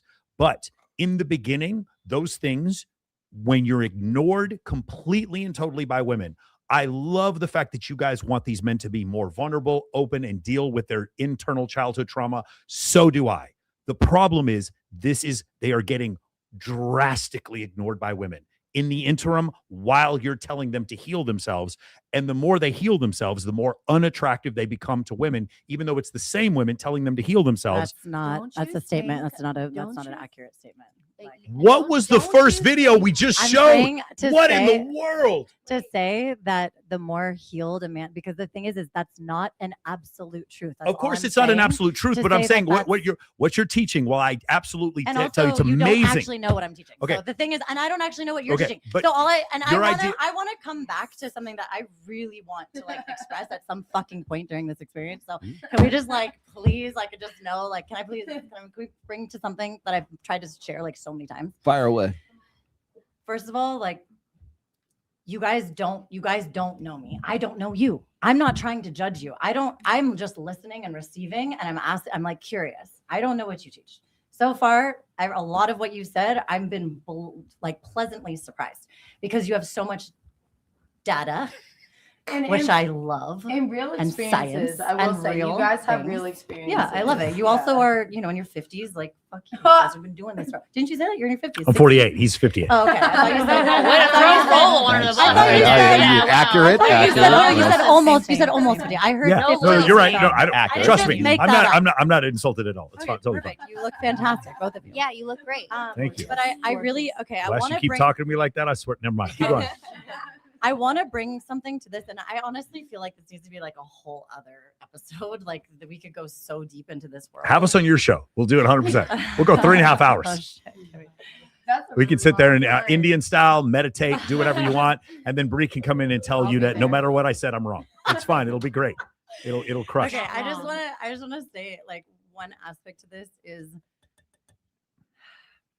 most men have not experienced deep connection, physical touch, skin to skin touch, like real deep intimate connection, holding, being held, being loved, being caressed, being nurtured with anyone that is not a sexual or romantic connection and experience. Most men did I see what not you're saying. get Yes, a plutonic, most yeah. men did not get enough skin to skin contact Got it. and love and touch from their own mother. And so because of that, there is a constant need to feel this deep connection that there's like such deep mother wounds in our collective that has been going on for a very, very long time. And I'll just say one of the experiences that I offer with my one-to-one sessions and what I teach other women to offer is actually an experience where we are showing, like I'm basically showing men how to receive love from the feminine without sex. And oftentimes they end up in my arms crying like a little baby. Mark, do you want to Because try this? They have Like never. Homelander. Mark, do you want? Mark is ready go for ahead, skin. Mark. Mark, skin to skin. Mark, It's like- ready, Mark? So, just for all of you, the idea of a man being vulnerable and emotional with you, is it a turn on or a turn off? Turn on, Turn on, massive. turn on. It depends. I'll literally be wet. And you when just a heard this guy- first video, and then you hear them say this. How She can doesn't both speak things be for true? All of us. Oh, Alex that's great. Cooper doesn't speak for all women. Again, Like, what she's are a we crazy talking about? What we're talking about, Bree, is What are we Bree, fucking talking about right Bree, now? stop. Respectfully, stop talking over me. What? Bree, stop, please. Let me finish what I'm Okay, saying. fine, fair enough, Please, fair. okay. When we're talking about that, all of you agreed with what Alex said. I did That not. was- I did did not not. agree. Did not I agree. because there's 14 Did people not at this table, agree so at you all. didn't take a poll about Can who we agreed run and who this didn't. back? So 'Cause I feel did not like agree. None of us agreed with None of her. us. Like, no, none we of did us not agreed agree. with Well, I her. didn't. That's There were not certain an aspects. actual There were statement. certain aspects around not being treated like full, being doted on all the time, like a level of respect, not being like treated like a piece of shit. Stop the cap. Like, be upset. That's not what we want. There's a balance between obsession. There's a balance between, and I will say a lot of the people that I work with, they're like, if they're not obsessed with me, then I don't even want to be with them. I'm like, that's healthy. Okay. I mean, there's a Let level me- of balance. Let me to square the all of circle, and you this. guys can respond to this if you want. I think for what you asked about emotional vulnerability, once she's attracted, Yes. then that's it. Once she's attracted, absolutely, Not you the can be very vulnerable. first moment. Yes. Like if you're Before she's attracted, when the homeless, overweight, smelly guy comes up and is emotionally vulnerable, she's not sexually attracted to his vulnerability. Even if that was It's a top once tier man being she's like that. attracted. I completely agree because I'm vulnerable with someone who's close to me in my life.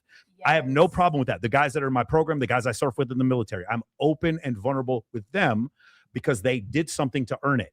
Once she's attracted, 100% what they're saying is true. Before she's attracted, 33% of men get no sex. These women think that 2% of men are attractive.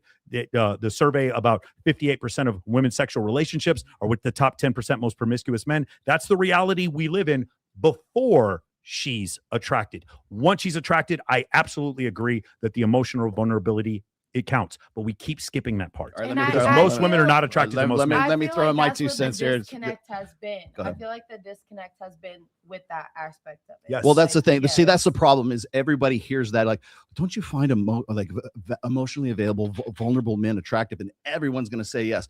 The problem with that is that you're looking at this from the perspective of guys hearing this and then they go, oh, really? Women want vulnerable guys? Oh, okay. I'm going to be the most vulnerable Again, dude there's I a could balance possibly to be. everything. Because There's a they balance. want vulnerable Yes. guys. No, but this There's is a- okay. So men are There's a balance. You guys are so extreme. So here, This but no, is but just here's extreme. exactly, and you know why? Because there's- those guys, everything is those- about balance. Because okay, It's like fine. if you're a weepy little Yes. simp and you can't protect a Thank woman, you. And why they're are- not going to be and attracted why, to and you. why? Okay, so the thing is, there's so a what balance. happens? What happens is this: is those guys hear that and they go, Great, well, vulnerability come get some means help. I'm going to get pussy if I am more vulnerable. Well, so what no, I'm going to do is I'm you're going not- to there's I'm not going to such no, a I thing. understand that, but listen, this is the mentality. Okay, I'm not saying you're wrong. I'm just saying I this know, is I the understand. this is the mentality here. Okay, guys are competitive. So if you say vulnerable equals intimacy equals pussy, what they're going to do is like, I'm going to be the most vulnerable guy I can possibly do Great. and Stop outdo being so all of extreme. these I wanna guys. invite you, do not so take they can this do to that. this Not the extreme. most. Okay. But see that's but see they're trying to solve a problem. I The would like problem that. is they want to get laid. If they see that that's the key, And that's the then problem. That's The problem is that they're trying to get laid. And if you Mhm. guys, I'm just telling you, like the shift, the difference. Have you guys? Is anyone here aware of what tantra is? Yes. Tantra. Yeah, all that works Okay. on Burning Man planet. So and I really got to just- get you in touch with Coral Osborne. Okay. So I just want to invite, like, this is a whole, like I'm talking about, this is a whole other world. But the thing is with real tantra, it is about being so deeply in the present moment, so open to life, so fully alive, so connected to your heart. Are you aware of heart brain coherence? Does anyone know about heart brain coherence? There's an entire institute called the Heart Math Institute. They've done studies for a very, very long time. I would love for you to start to get some data from the Heart Brain Institute. And the other thing I'd love for you to get some data Perplexity. with is on quantum physics, quantum healing, quantum transformation. Okay. Y'all know Do you, about it. are you? They Do you know know? about Do this. you? They Okay. know So about I'm it. going to They tell you. know I don't know. about Again, I don't know what you know, intelligence. but I'm going to tell you that Tell me about quantum I physics. play in a world. I play in the world of quantum. Okay. So in quantum transformation, okay, you can heal something and transform something in a matter of minutes, in a matter of I'm hours. sorry, Dr. Joe Dispenza is not really a doctor. Okay, I'm not All talking about Dr. all Joe that Dispenza. shit is Boss made is up. not really a fucking They doctor. do either. there's real Ant-Man research. was in a They've- He's got a Marvel PhD movie. from spent Berkeley. a lot- Dr. they Joe spent a lot Dispenza. of Dr. Joe Dispenza is a money. PhD in chiropractic. I'm just telling you, they spent a lot of money. So- There's a lot of money that has been spent on scientific research around.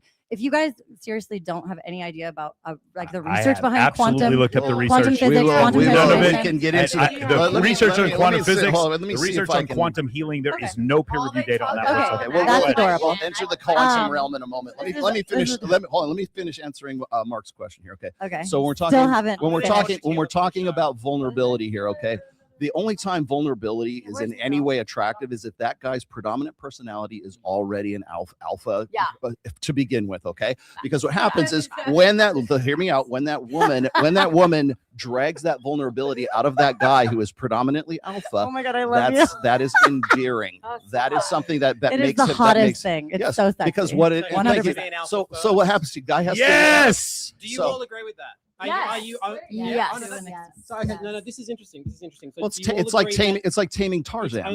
you're only interested in vulnerability once you've got an alpha. Because people are just and you have an different. alpha. Yeah. Absolutely. Yes. Yes, because again, I don't want you trauma dumping on me, but once we're together, I want to know everything that made you. Women the want to person that you ask a are. believe that they're question? the only ones that can draw that out of you. No, I don't want to know everything that you've been through. Like the first couple dates, like once I'm with you, that's when I'm gonna start opening up. That's when I want you to open up. But I'm not gonna tell you about this and that affected me as a child, as I am now on the first fucking date. Like, what are you talking about? Can I like? counter? I wanted Like, to be this with is- somebody that like I already know that I can trust. Like Sorry. Michael says, Go you ahead. have to build the trust with it. What Bree, about? Bree, you okay, had, can we? Bree can was I about to ask? say something. Sorry, Bree. Well, wait. Can you? I think. Can you? It was an important question. Can you say the question? the alpha thing? Can you Forgive me. repeat I was that? just trying to interpret what the boys were saying. Yeah. here. So just please forgive me if I get this wrong. But my understanding, role of what you're saying is that It's okay to be vulnerable, but you got to be an alpha first to get that first attraction. Well, there's no. And There's, and what I wanted to know from the women is, are you only attracted to the alpha? Not me personally, but I would like to counter. I would like to ask the men a question. That's like saying you want a caring woman, right? You want a woman who's caring towards you. After I'm attracted. Exactly. Yes. So, but I feel like I'm not a hypocrite. I'm the argue- same way. We're both the same. Yes, we're not the same. But we So you we two are argue. friends, right? She looks after my cat. You love She each looks after other? my cat. You can imagine. No I one's feel gonna like kill we each other after argue this. so This is much why in we brought her circles on, so- this show, though. We argue in circles where it's like you keep going back to these like, shallow viewpoints where it's like Initially, it is attraction. shallow.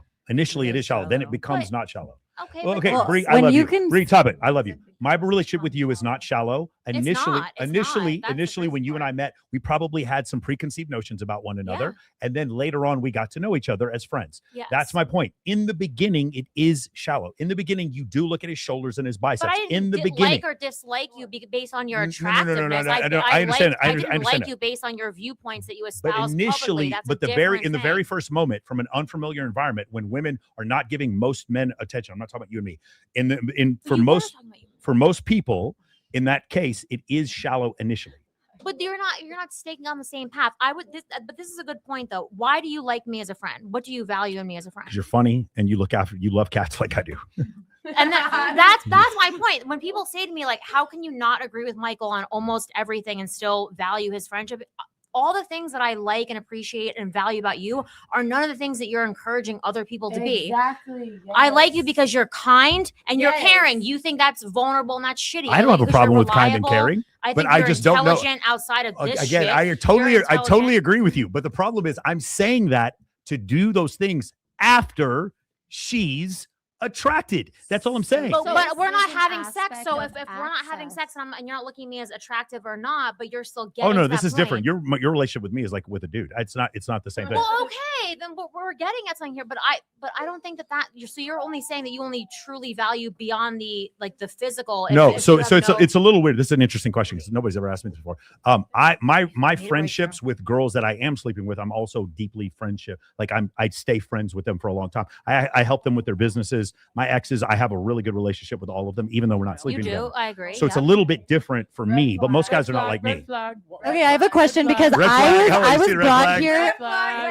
I was brought here with the under the notion that this was going to be about what makes a man, and I actually created a really beautiful little thing. to Can share. we- how about and I'm this? just so confused. Is that even a part of this topic time out, at time out. all? Can we do Are we this? talking Hold about on. that for You ABC you guys Australia? want- What time makes out, a time out, man? time out. You guys wanted to interview. Could you want to interview her afterwards and then just go? Yeah, let's do that. Why don't you? They're gonna interview you afterwards, and you can just go directly into that. Yes.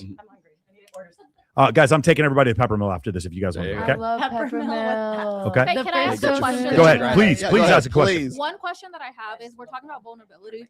I don't feel like we're only focusing on the romantic aspect of it. Thank you. Good. Yeah. Good. There's Good. also platonic relationships Yes. between a male and female where it's okay for someone to be vulnerable, but at what point is it okay That's for a the great platonic question. person to be vulnerable? That's a great question. Yes. For me, one of the issues is if I am trying to invoke attraction in the opposite sex, I know that I need to reserve some vulnerability initially. They mentioned it before about a guy trauma dumping on them. However, if it's someone like, if I went through a horrible breakup, I would tell Bree all about it. That's different because there's no man, I'm holding on to this vulnerability so that maybe we can end up hooking up.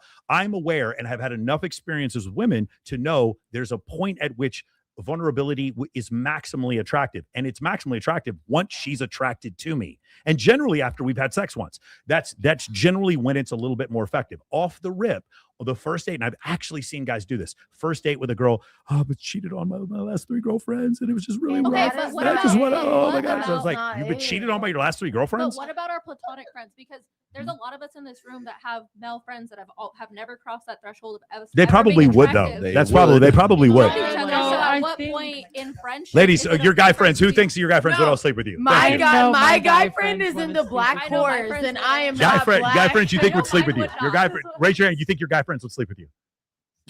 Yeah, what the fuck are you? Come on. No, not my- all of I them. know what my Not all friends of are them. into, and I am not that. You know, Yeah, my guy And friends I'm the are- worst wing woman ever. I you were was not. like- No, Guys are Monica, not you were not a bad amazing. ring Guys winger. are- So let me thank see you, if I Michael. let me see if I can answer her question as far as vulnerability in a platonic situation is concerned. Now, Mike is one of my best friends. Okay, Wait, but so John, when I'm having surgery or something, or when something's going on like with me, I know I can talk to this guy, right? So that's vulnerability. Yeah, It's a different kind of vulnerability. Okay, so we've been working together for a long time. We've been friends for a long time. And so if I'm going to tell him something, I know it's going to be in confidence, and we're going to, we'll be able to, to discuss things in that perspective. Okay. We're both heterosexual. I'm married. He's him. In the and so there's no sexual, context that's in there. But so that's what I was going to say is that's a different situation, different context. And what I was going to say is that, but when it's men and it's women, that vulnerability suddenly becomes something that is, it's a bonding is what it is. So if you have, like I said before, you've got to be the guy who's alpha, or be predominantly alpha, for lack of a better term. Okay, we're using alpha as the abstraction once again, right? And once that's your predominant personality, when you are on those rare occasions, maybe your dog dies or your something tragedy in the family, then at that stage, if that guy becomes vulnerable with the woman that he's at, it becomes so much more endearing, and it strengthens the relationship as a result of that, because that woman believes, and maybe correctly so, that only she can drag that out of him. Let me say one other thing, because you brought up something about security. Another reason why I'm vulnerable if I'm in a relationship is because I know I can get into another relationship if this one ends. I don't want it to end, but everything ends. My father was killed by a drunk driver 20 years ago yesterday. Things end. Things happen. But in this world, one of the reasons why I'm capable of being vulnerable with her is because I have enough abundance to know that if she leaves, I'm going to wish her nothing but the best. Just like with my ex that you guys all met, I wish her nothing but the best. And I know that I can pick up and do other things with my life because I'm capable and have enough abundance in my life to be vulnerable. If I don't have those things, if I am in such an incredible sexual scarcity, and this is the first woman who's given me any attention in 10 years, I don't have that. And I'm afraid to be vulnerable because she'll leave. Yeah, go ahead. You have that obsession, which is not of like, oh, if you're not here for me exactly how I want, then like, what are you doing? Like, I'm a man, so I'm a little bit more forgiving and like I'll take 80% of what I can get. Michael, you are a man, but like a lot of guys out here are not like you. Like you are my friend. Like, again, exactly what Bree says. Like, I love being on the show. I like having the conversation. But outside of this, like, I love you here, but I love you outside of this too. A lot of men are not like that. And I know that you're trying to like teach them things like this, but sometimes like it's hard to teach. Like, you're just a genuine person. Rolo, you're a genuine person. You're here trying to help people. Some people just don't have that like mentality built into them that like you just have to be genuine. I got to go. Oh, Mark, is this what you thought was going to happen? I have no plan. Okay. This show that the one I'm making is all about what makes a good man. And every time I ask people what makes a good man, everyone says the same shit. Like, it's protective, it's that kind of stuff. I want to know for each and every one of you, what is your unpopular opinion? What is the thing that nobody says out loud about what actually makes a good man? Ooh, and in the chat, you can answer that too, guys. In the chat. You know, the thing that you all deeply believe that you never say out loud, because I don't want to hear the protective. I've heard that. I've heard everybody all around the world tell me that. What's the thing that nobody says out loud? I think that everyone's saying high value man, and that's equating to being a multimillionaire. Rich, yes. And it's like, again, I don't really think that that's what equates to being a high value man. What does then? Emotional safety, like I said, because of vulnerability, right? Like, so providing that. And if I can feel like he can open up with me, then I can open up with him, and that he's not going to just use and abuse me to provide and protect. But I think that things get so extreme and blown up out of proportion because of social media, because of what people are seeing. And yes, I think that a lot of women are getting confused, and just like there's the red pill chatter, there's like the women chatter, and it's like, oh, well, is he getting you a Hermes? Is he getting you a Kelly? Is he getting you a Bentley? Okay, it's like, okay, well, like he's not, but he loves me. But yeah, like 100%. He's not getting me a Bentley, but like somewhere Shira 7, her ears are burning. And you just said he's not getting you a Bentley, but he loves you. But somewhere right now, Russell Hartley's fucking brain is and exploding. That's fine, because a lot of average women, not in the influencers, this and that, who are used to Mercedes and Bentleys, like real ass women, like all of us here, who I know half of the girls who are here, we don't have Bentleys, we don't have Mercedes, but we're trying to find a man that like accepts us for us, we accept them for them, and we're trying to build something together. Like, yes, I would love a man for me to buy me a Corvette in 1970s like style. If y'all hear that, like, let me know. My girl. I would My love girl. that. But you Shout out guess to the what? I'm not Stingray. gonna I'm not You know, gonna that's marry beautiful. you because you buy me a 1970s Corvette. I'm gonna say thank you, son, and go on to my man. We Like, also Wait, don't want to wait, be Barbara the What's Builder. beautiful Don't is- want to Wait, be wait, Barbara wait, the wait, Builder. let her go. word- Let her your go. word is what makes a man a man. Your word, without that, you have nothing. Exactly. Your word. Okay. Do your actions line up with your words? 100%. That's It's like the your most important actions. thing because that's what creates emotional safety. Do your words and actions align? So that's trust. Are you going to do what you say you're going to do? Because a lot of men, they like to future fake. They like to talk and hear themselves talk. It's like, no one told but me. also when it comes to trust, like it goes both ways because I'm a girl. I know bitches are sneaky as hell. We're not I'm even gonna be talking about honest. infidelity. We're not even talking about I've it. been For a me- sneaky bitch. I've been a sneaky bitch, and I know All right, men all right. are also sneaky. Like, All right, Monica, it's not Monica, hold trust. on. It's what you're gonna do. Star Child, go ahead. No, you. What do you? What's Damian, I know you wrote a bunch of notes. So for you, like, what's the thing about being a man that people get wrong? So as I was saying before, so much of what I like to call opportunity here is because what the mind calls a problem, love calls an opportunity. And I am in the blissness, as I like to call it, of love, of like real, true love. I love that you call me a star child. So blessed. So again, a lot of the opportunity here is about performance. And it has been brought up so many times. If you actually look deeper to what so many of the women are speaking to, it's because of it's about performance. So real masculinity, as I see it, is about presence and is around not just performing, but to actually be able to inhabit themselves, to be able to inhabit their body, to be able to feel, like actually let themselves feel what is coming up for them, to be able to like be taught to be able to sit in the discomfort and to be able, what happens if you're willing to sit in discomfort, for all of us, Yes. anyone, if you're willing to sit with the feelings that are really challenging, with the uncomfortable sensations that come up in the body, what happens is that we actually expand our capacity to hold. And what happens when we expand our capacity to hold is that we can feel more. And what happens when we feel more is that we can experience more of life. So what I actually help people do is I help people come alive from the inside.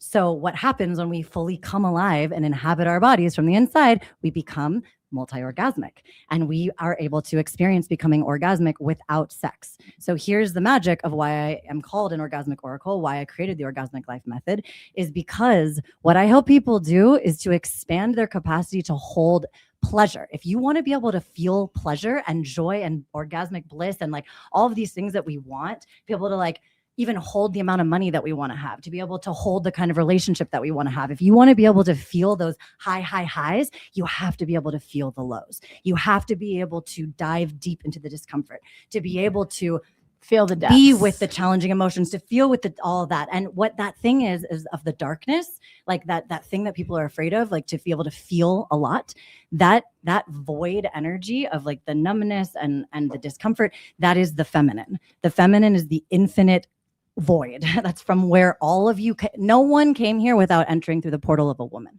Okay.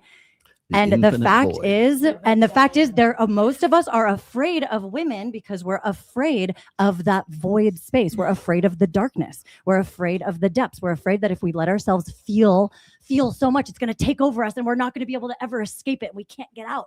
And that's where like the fear of like committing suicide and all these things. But the fact is, if you're actually willing to let yourself feel it all, you will transform it. And I've helped people. I was in a walker a few months ago with a debilitating spinal injury. Literally couldn't get, I was peeing in a bucket on the floor. Okay. I was told I had to get $100,000 surgery to fix it. Hi, I'm here just a few months later.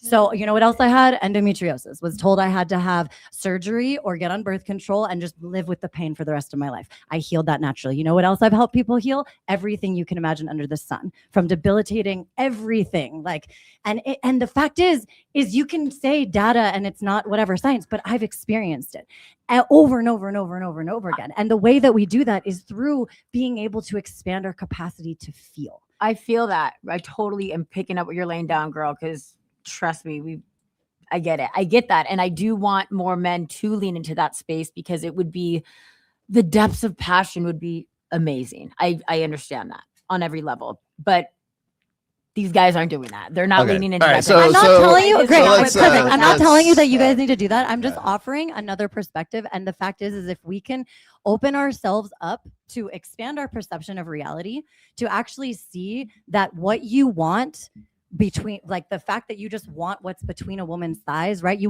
reason why you want to go home to that portal so much is because that's the fucking portal from which you came.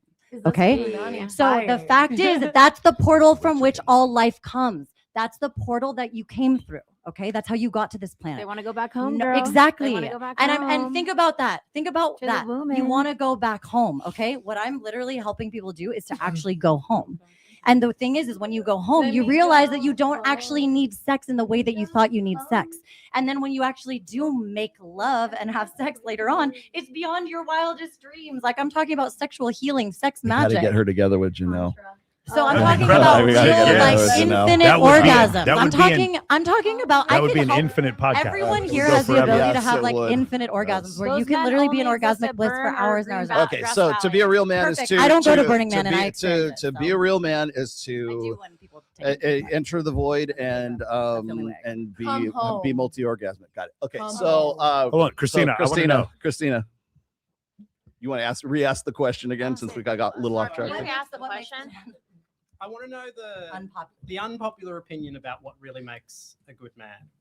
'Cause, you know, the stuff that people like don't say out loud. Hygiene. I think what makes a good man is, are you Not able to make a unpopular. woman feel safe? Safe. Are you able to make a woman feel safe? Are you able to not project your insecurities to her? And you know what I mean? I think that's one of the most important things for me. It's a good answer. And in order to do that, you have to be connected to your heart. Got And it. I feel like Mark You from have to Australia, be connected to more than just your cock. Okay, in the you're Ethereum, got it. asking Mark from It's true. Australia. You're asking like what do women need from men that isn't the norm? Like I've asked women all these questions. They're saying the same answer. If they're saying the same answer, why is that like not the answer to it? Like if we're saying that we need like somebody who's protective, why is that not enough for that to be the answer to Westy, it? what do you think? Oh, What's your take? again, please.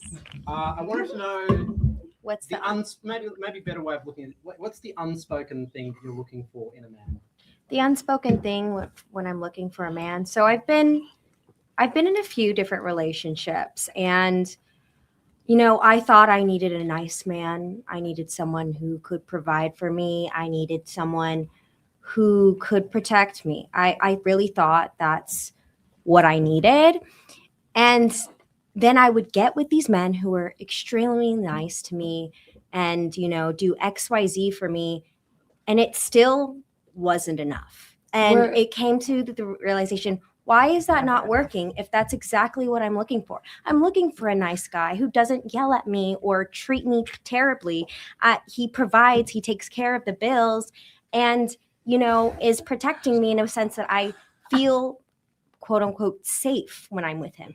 And then it came down to, I'm looking for someone who also is independent of me, that I can feel that is his own separate entity, and that I was with these men who didn't really understand or love themselves enough, that they were projecting how they thought I needed them to be, and I was accepting what I thought I needed them to be.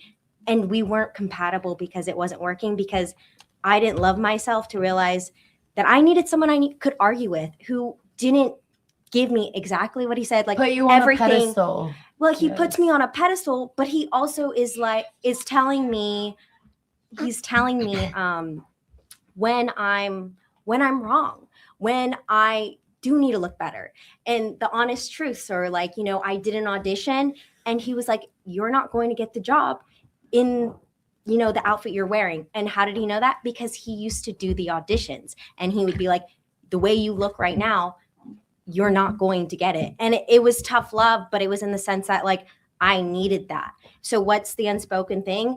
There needs to be an understanding of like this separate entity between us, that we both love each other so much, but we also love ourselves enough to tell each other the ugly truths, the ugly truth, you know, like where I'm telling that I don't think, you know, he's doing XYZ to build himself, but then he doesn't think that like, you know, he needs me to appreciate. I need someone to argue with. That's going to be honest. There it is. I don't know what's going on there, but these comments are really comments. It's my first time ever doing a show with a bunch of comments, and it's They're wild. so good. Can somebody explain to me what is a beta orbiter? Oh, it's someone gets put in the friend zone. So orbiter means it's like they just hang around in the orbit of the girl. But then know your place and move on. And then they're not willing to like make a move where they got friend zone. That's what it means. Or is that just like a platonic friendship and people just Well, no. So there's a platonic friendship. Like her and I have a platonic friendship. Then there's Are you sure that's a friendship? Yes, of course. What are you talking about? She takes care of my cats. There's nothing you can do more than for me to take care of my cats. Listen, but then there's like if I was trying to shoot my shot secretly, but I was too afraid to try to shoot my shot, that would be a beta orbiter. Does that make sense? That's the most. But then like girl parent just fucking do it. Like literally. Like that's You ain't gonna tell me. Like, and I don't gotta tell you. You ain't gotta tell me. I'm telling the people all of your podcast, OnlyFans subscribers. No, and I don't orbiters. even have OnlyFans and none of that. But it's like again, everybody says shoot your shot. Oh, I'm gonna get like she's not gonna do this, not gonna do that. At least you know, and then move on. You're obviously gonna find a girl that's gonna fuck with you the way that you are, like this, and that. If you shoot your shot, you shot it. You airballed it. Give a fuck. Everybody lasts for 3 seconds. But like move on from it. Like I'm a girl. 3 seconds. I'm right here. That's not cool. Hey yo. I've shot my shot. You know how many times I've been hella like I'm taking crazy pill. Dead ass. But guess what? Did I keep shooting my shot? Yes, because I'm a fucking baller. Ew. Hey, anyway. Bree, like you know Michael the best here, as far as I can tell. Ew. What is it that you think?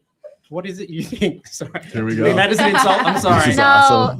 No, what is it that you wish more men knew about what women actually think about them? Is that honestly there is no right answer. There is no course. There is no nothing. It's for every girl. Well, there is no course. I'm sorry. You're saying there is no course. I mean, isn't that what the boys do? Well, no, it's not an insult to it's not an insult to Michael. It's just that I feel like the world is random. It's like asking how do you raise a kid right? If there was a formula, if there was a method, then the world would be a perfect place. So when we come on here, and I get that's the shtick of the show and that's the thing, and I get it, but I feel like I've been on the show how many times? 5-6 times. It's the same conversations over and over again, the shit in the comments, the same archetype of women that come on the show. It's the same conversation and we never get anywhere. And you know why? Because there is no right answer. There is no solution. It's going to be different for every person. So, and what I would say to the men, women out there, how do I find love? How do I be a high vibe? It's going to vary person to person. If anything in the world, from the beginning of time, how about just focus on trying to be a decent human and move from there? Focus on yourself. Move from there. Yeah, focus on yourself. Move from there. There is no right answer. You know, it's like women want, men want. That's bullshit. Women, we're all different. What I want is going to differ from what she wants, what he wants. It's all going to be different. Just try to be a decent fucking person and get out of the chats and just, you know, like get out into the world. That's the other thing. Yeah, also just come find on. yourself. Yeah. Find yourself. Find your own who you are, because there's so much of this external validation that we're trying to find, and every women and men do this as well. It's all about coming back and reflecting on the inner, because we want all the answers. We want to find all the answers outside of us. It's all within us. Hey Rolo, as Bree was talking, your eyes were rolling pretty hard then. Why? What is it you disagree with? Because there are certain similarities, there's commonalities that are just simply unignorable. So there are systems.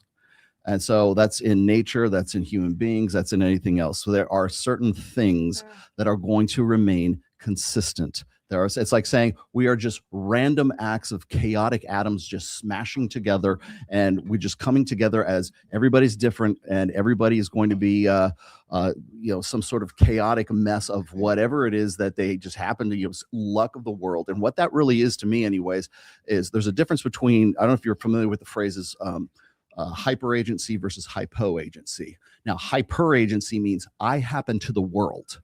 Hypo agency means that the world happens to me. I refuse that outlook on life. I happen to the world.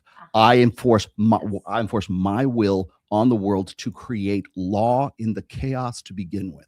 So that what do I have to do? I have to look for similarities. I have to look for where human beings are very good, if nothing else, are very good at pattern recognition. And that's exactly what, even when there is no pattern, we will see patterns like in clouds or in the acoustic on the wall, things like that. So we will see those things for our betterment or for our not. The same thing applies to mathematics. It applies to all the sciences, applies to everything that is a system. The only thing that suddenly is not a system is men and women coming together. No. The only thing that can't be understood is men and women.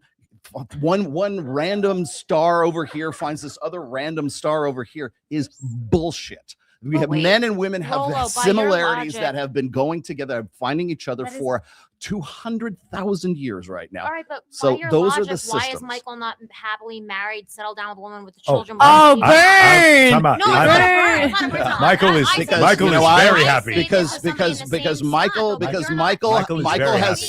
Michael understands a system, and he's decided this is how I'm going to work within this system. Yeah, Michael is very happy. Well, no, I'm not saying you're not.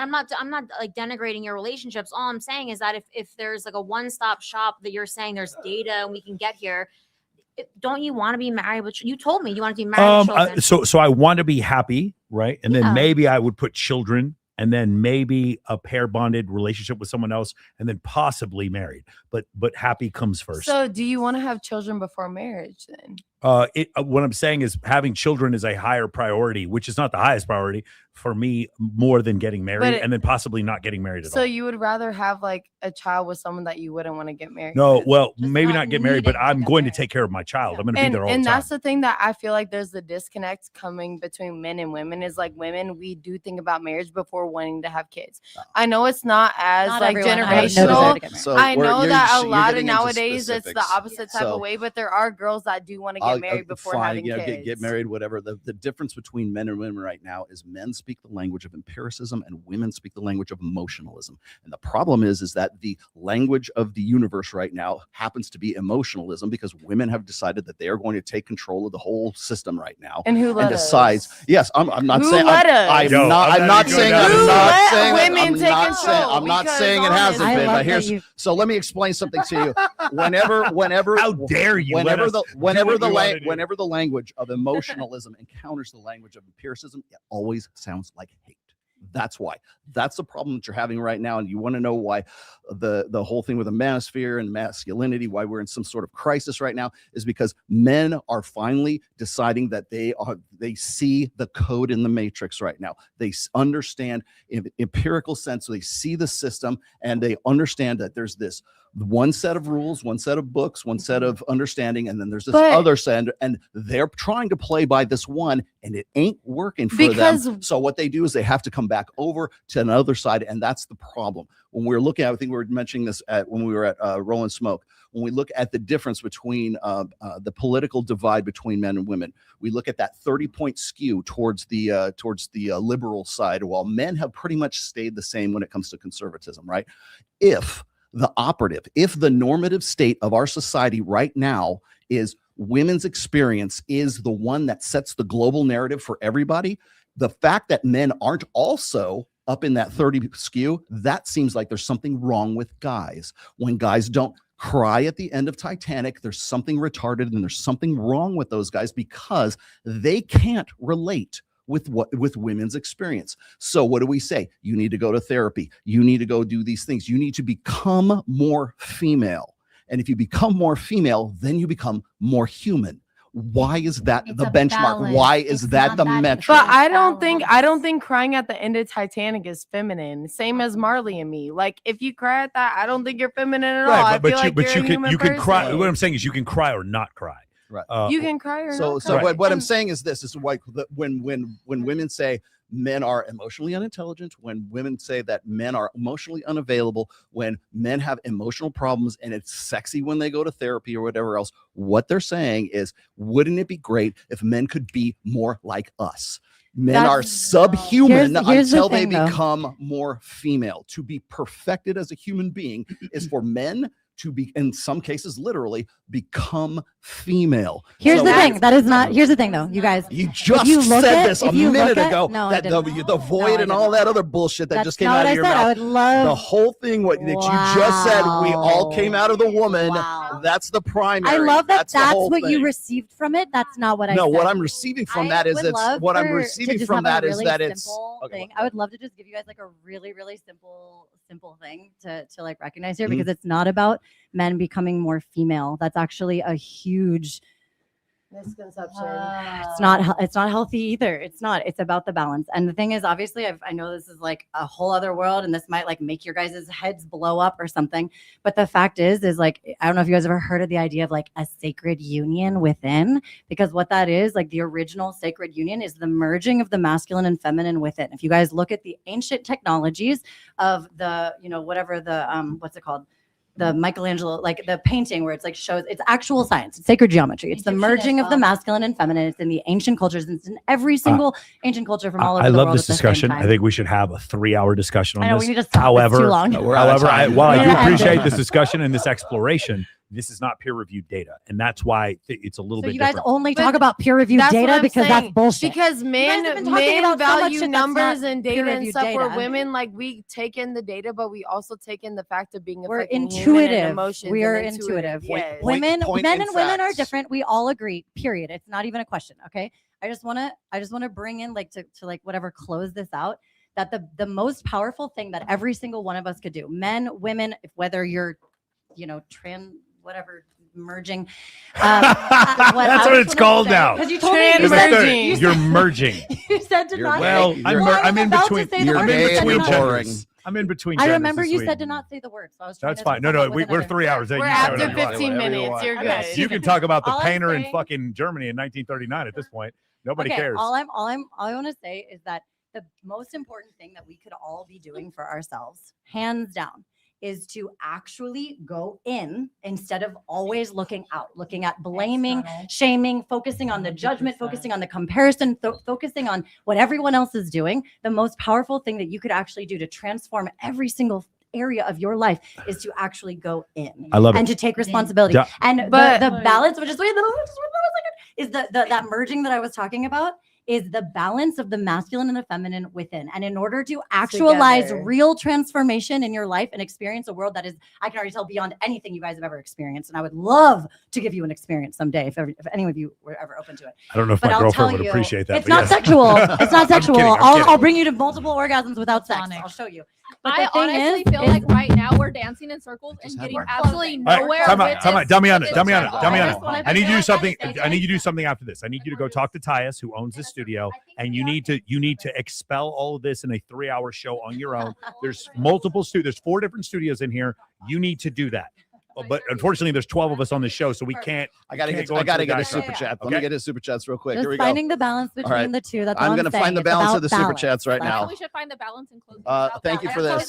Okay, so hey guys, another great Access Vegas. Love you guys. Thank you very We much. love you too. Hey, we love you too. I suspect that many women push back on what Michael says because they want the feelings they have regarding men they care about to be 100% natural and some sort of quantum star magic. Okay. And well, I was this sensitive, fragile dude in my younger years. Guess what? I have a lot of female friends, 0 female lovers. So thank you, Miss Coach. Been there, done that. When I man up and build my body, that's when I fuck. Bruh. True. All right. Foundational question for the panel, although I don't think we don't have time for this one. Let's see. Ratings, Michael. Oh, Jesus Christ. We're not rating the girls. No. We're not rating the girls. 10s, obviously. You're all 10s. Clearly, yes. What are you talking about? Yeah, in the astral realm. Hey, you know what? It's Schrodinger's 10.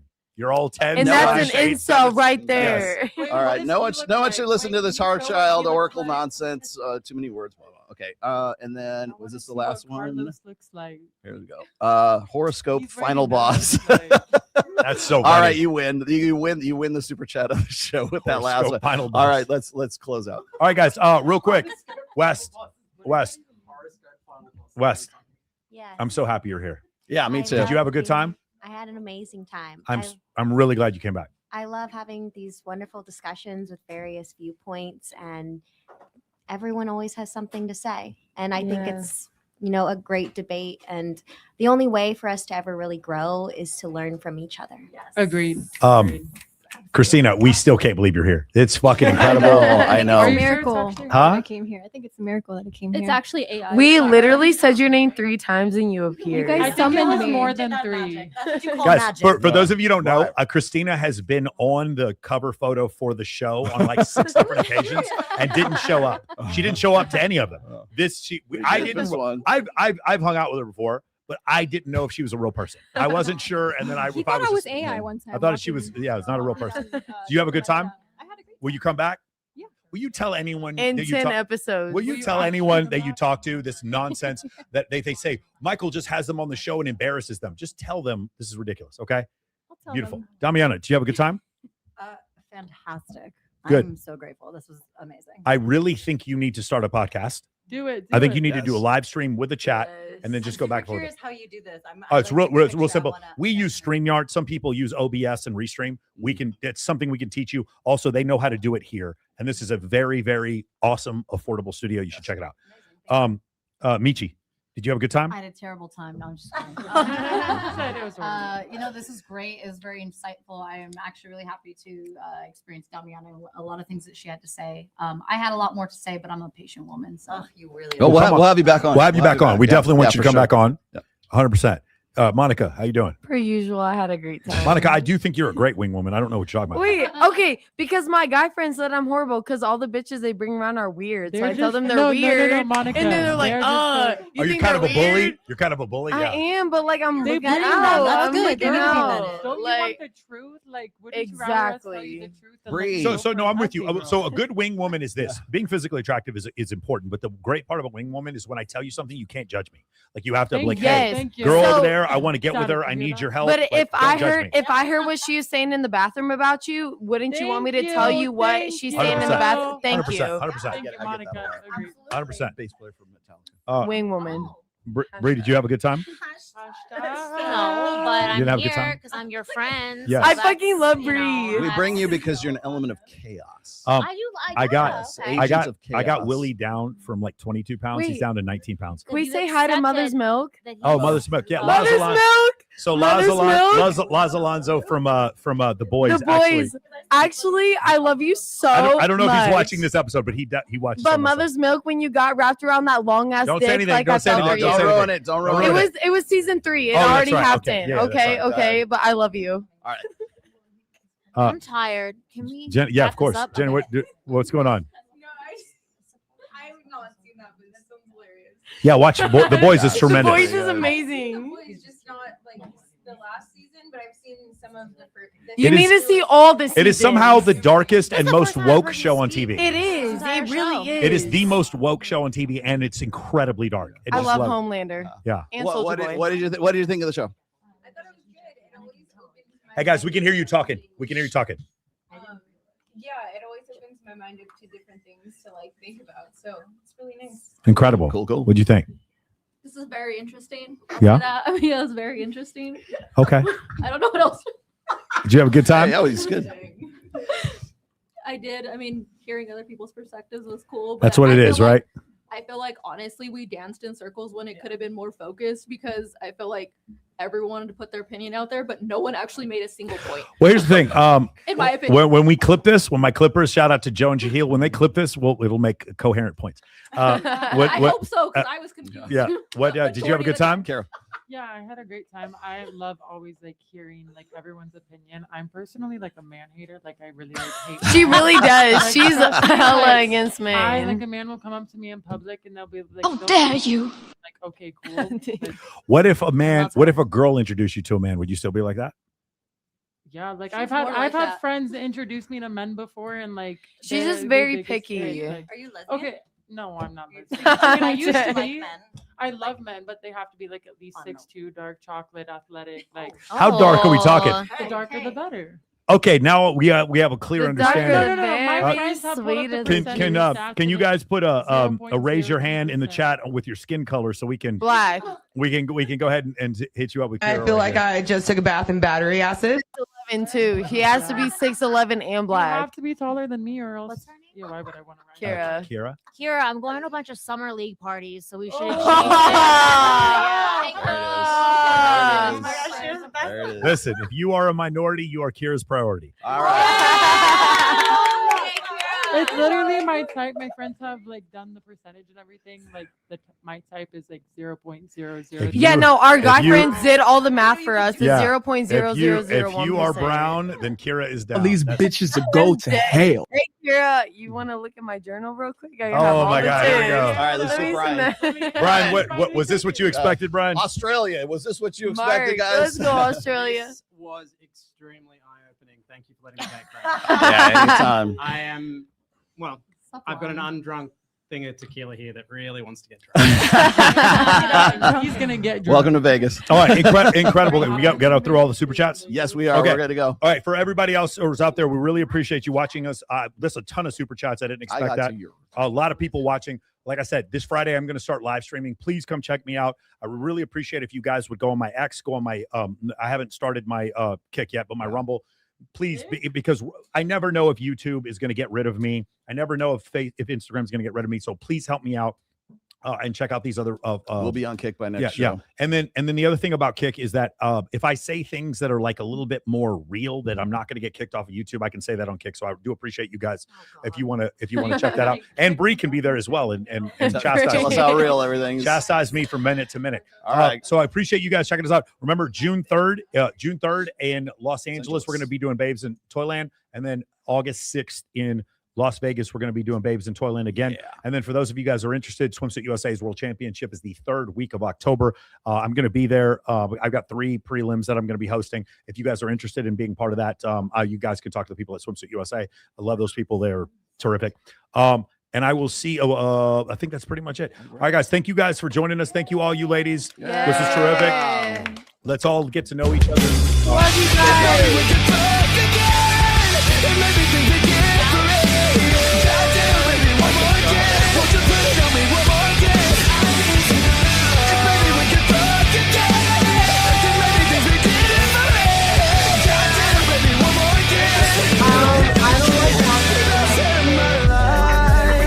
That's nasty. It is nasty, right? Isn't it nasty?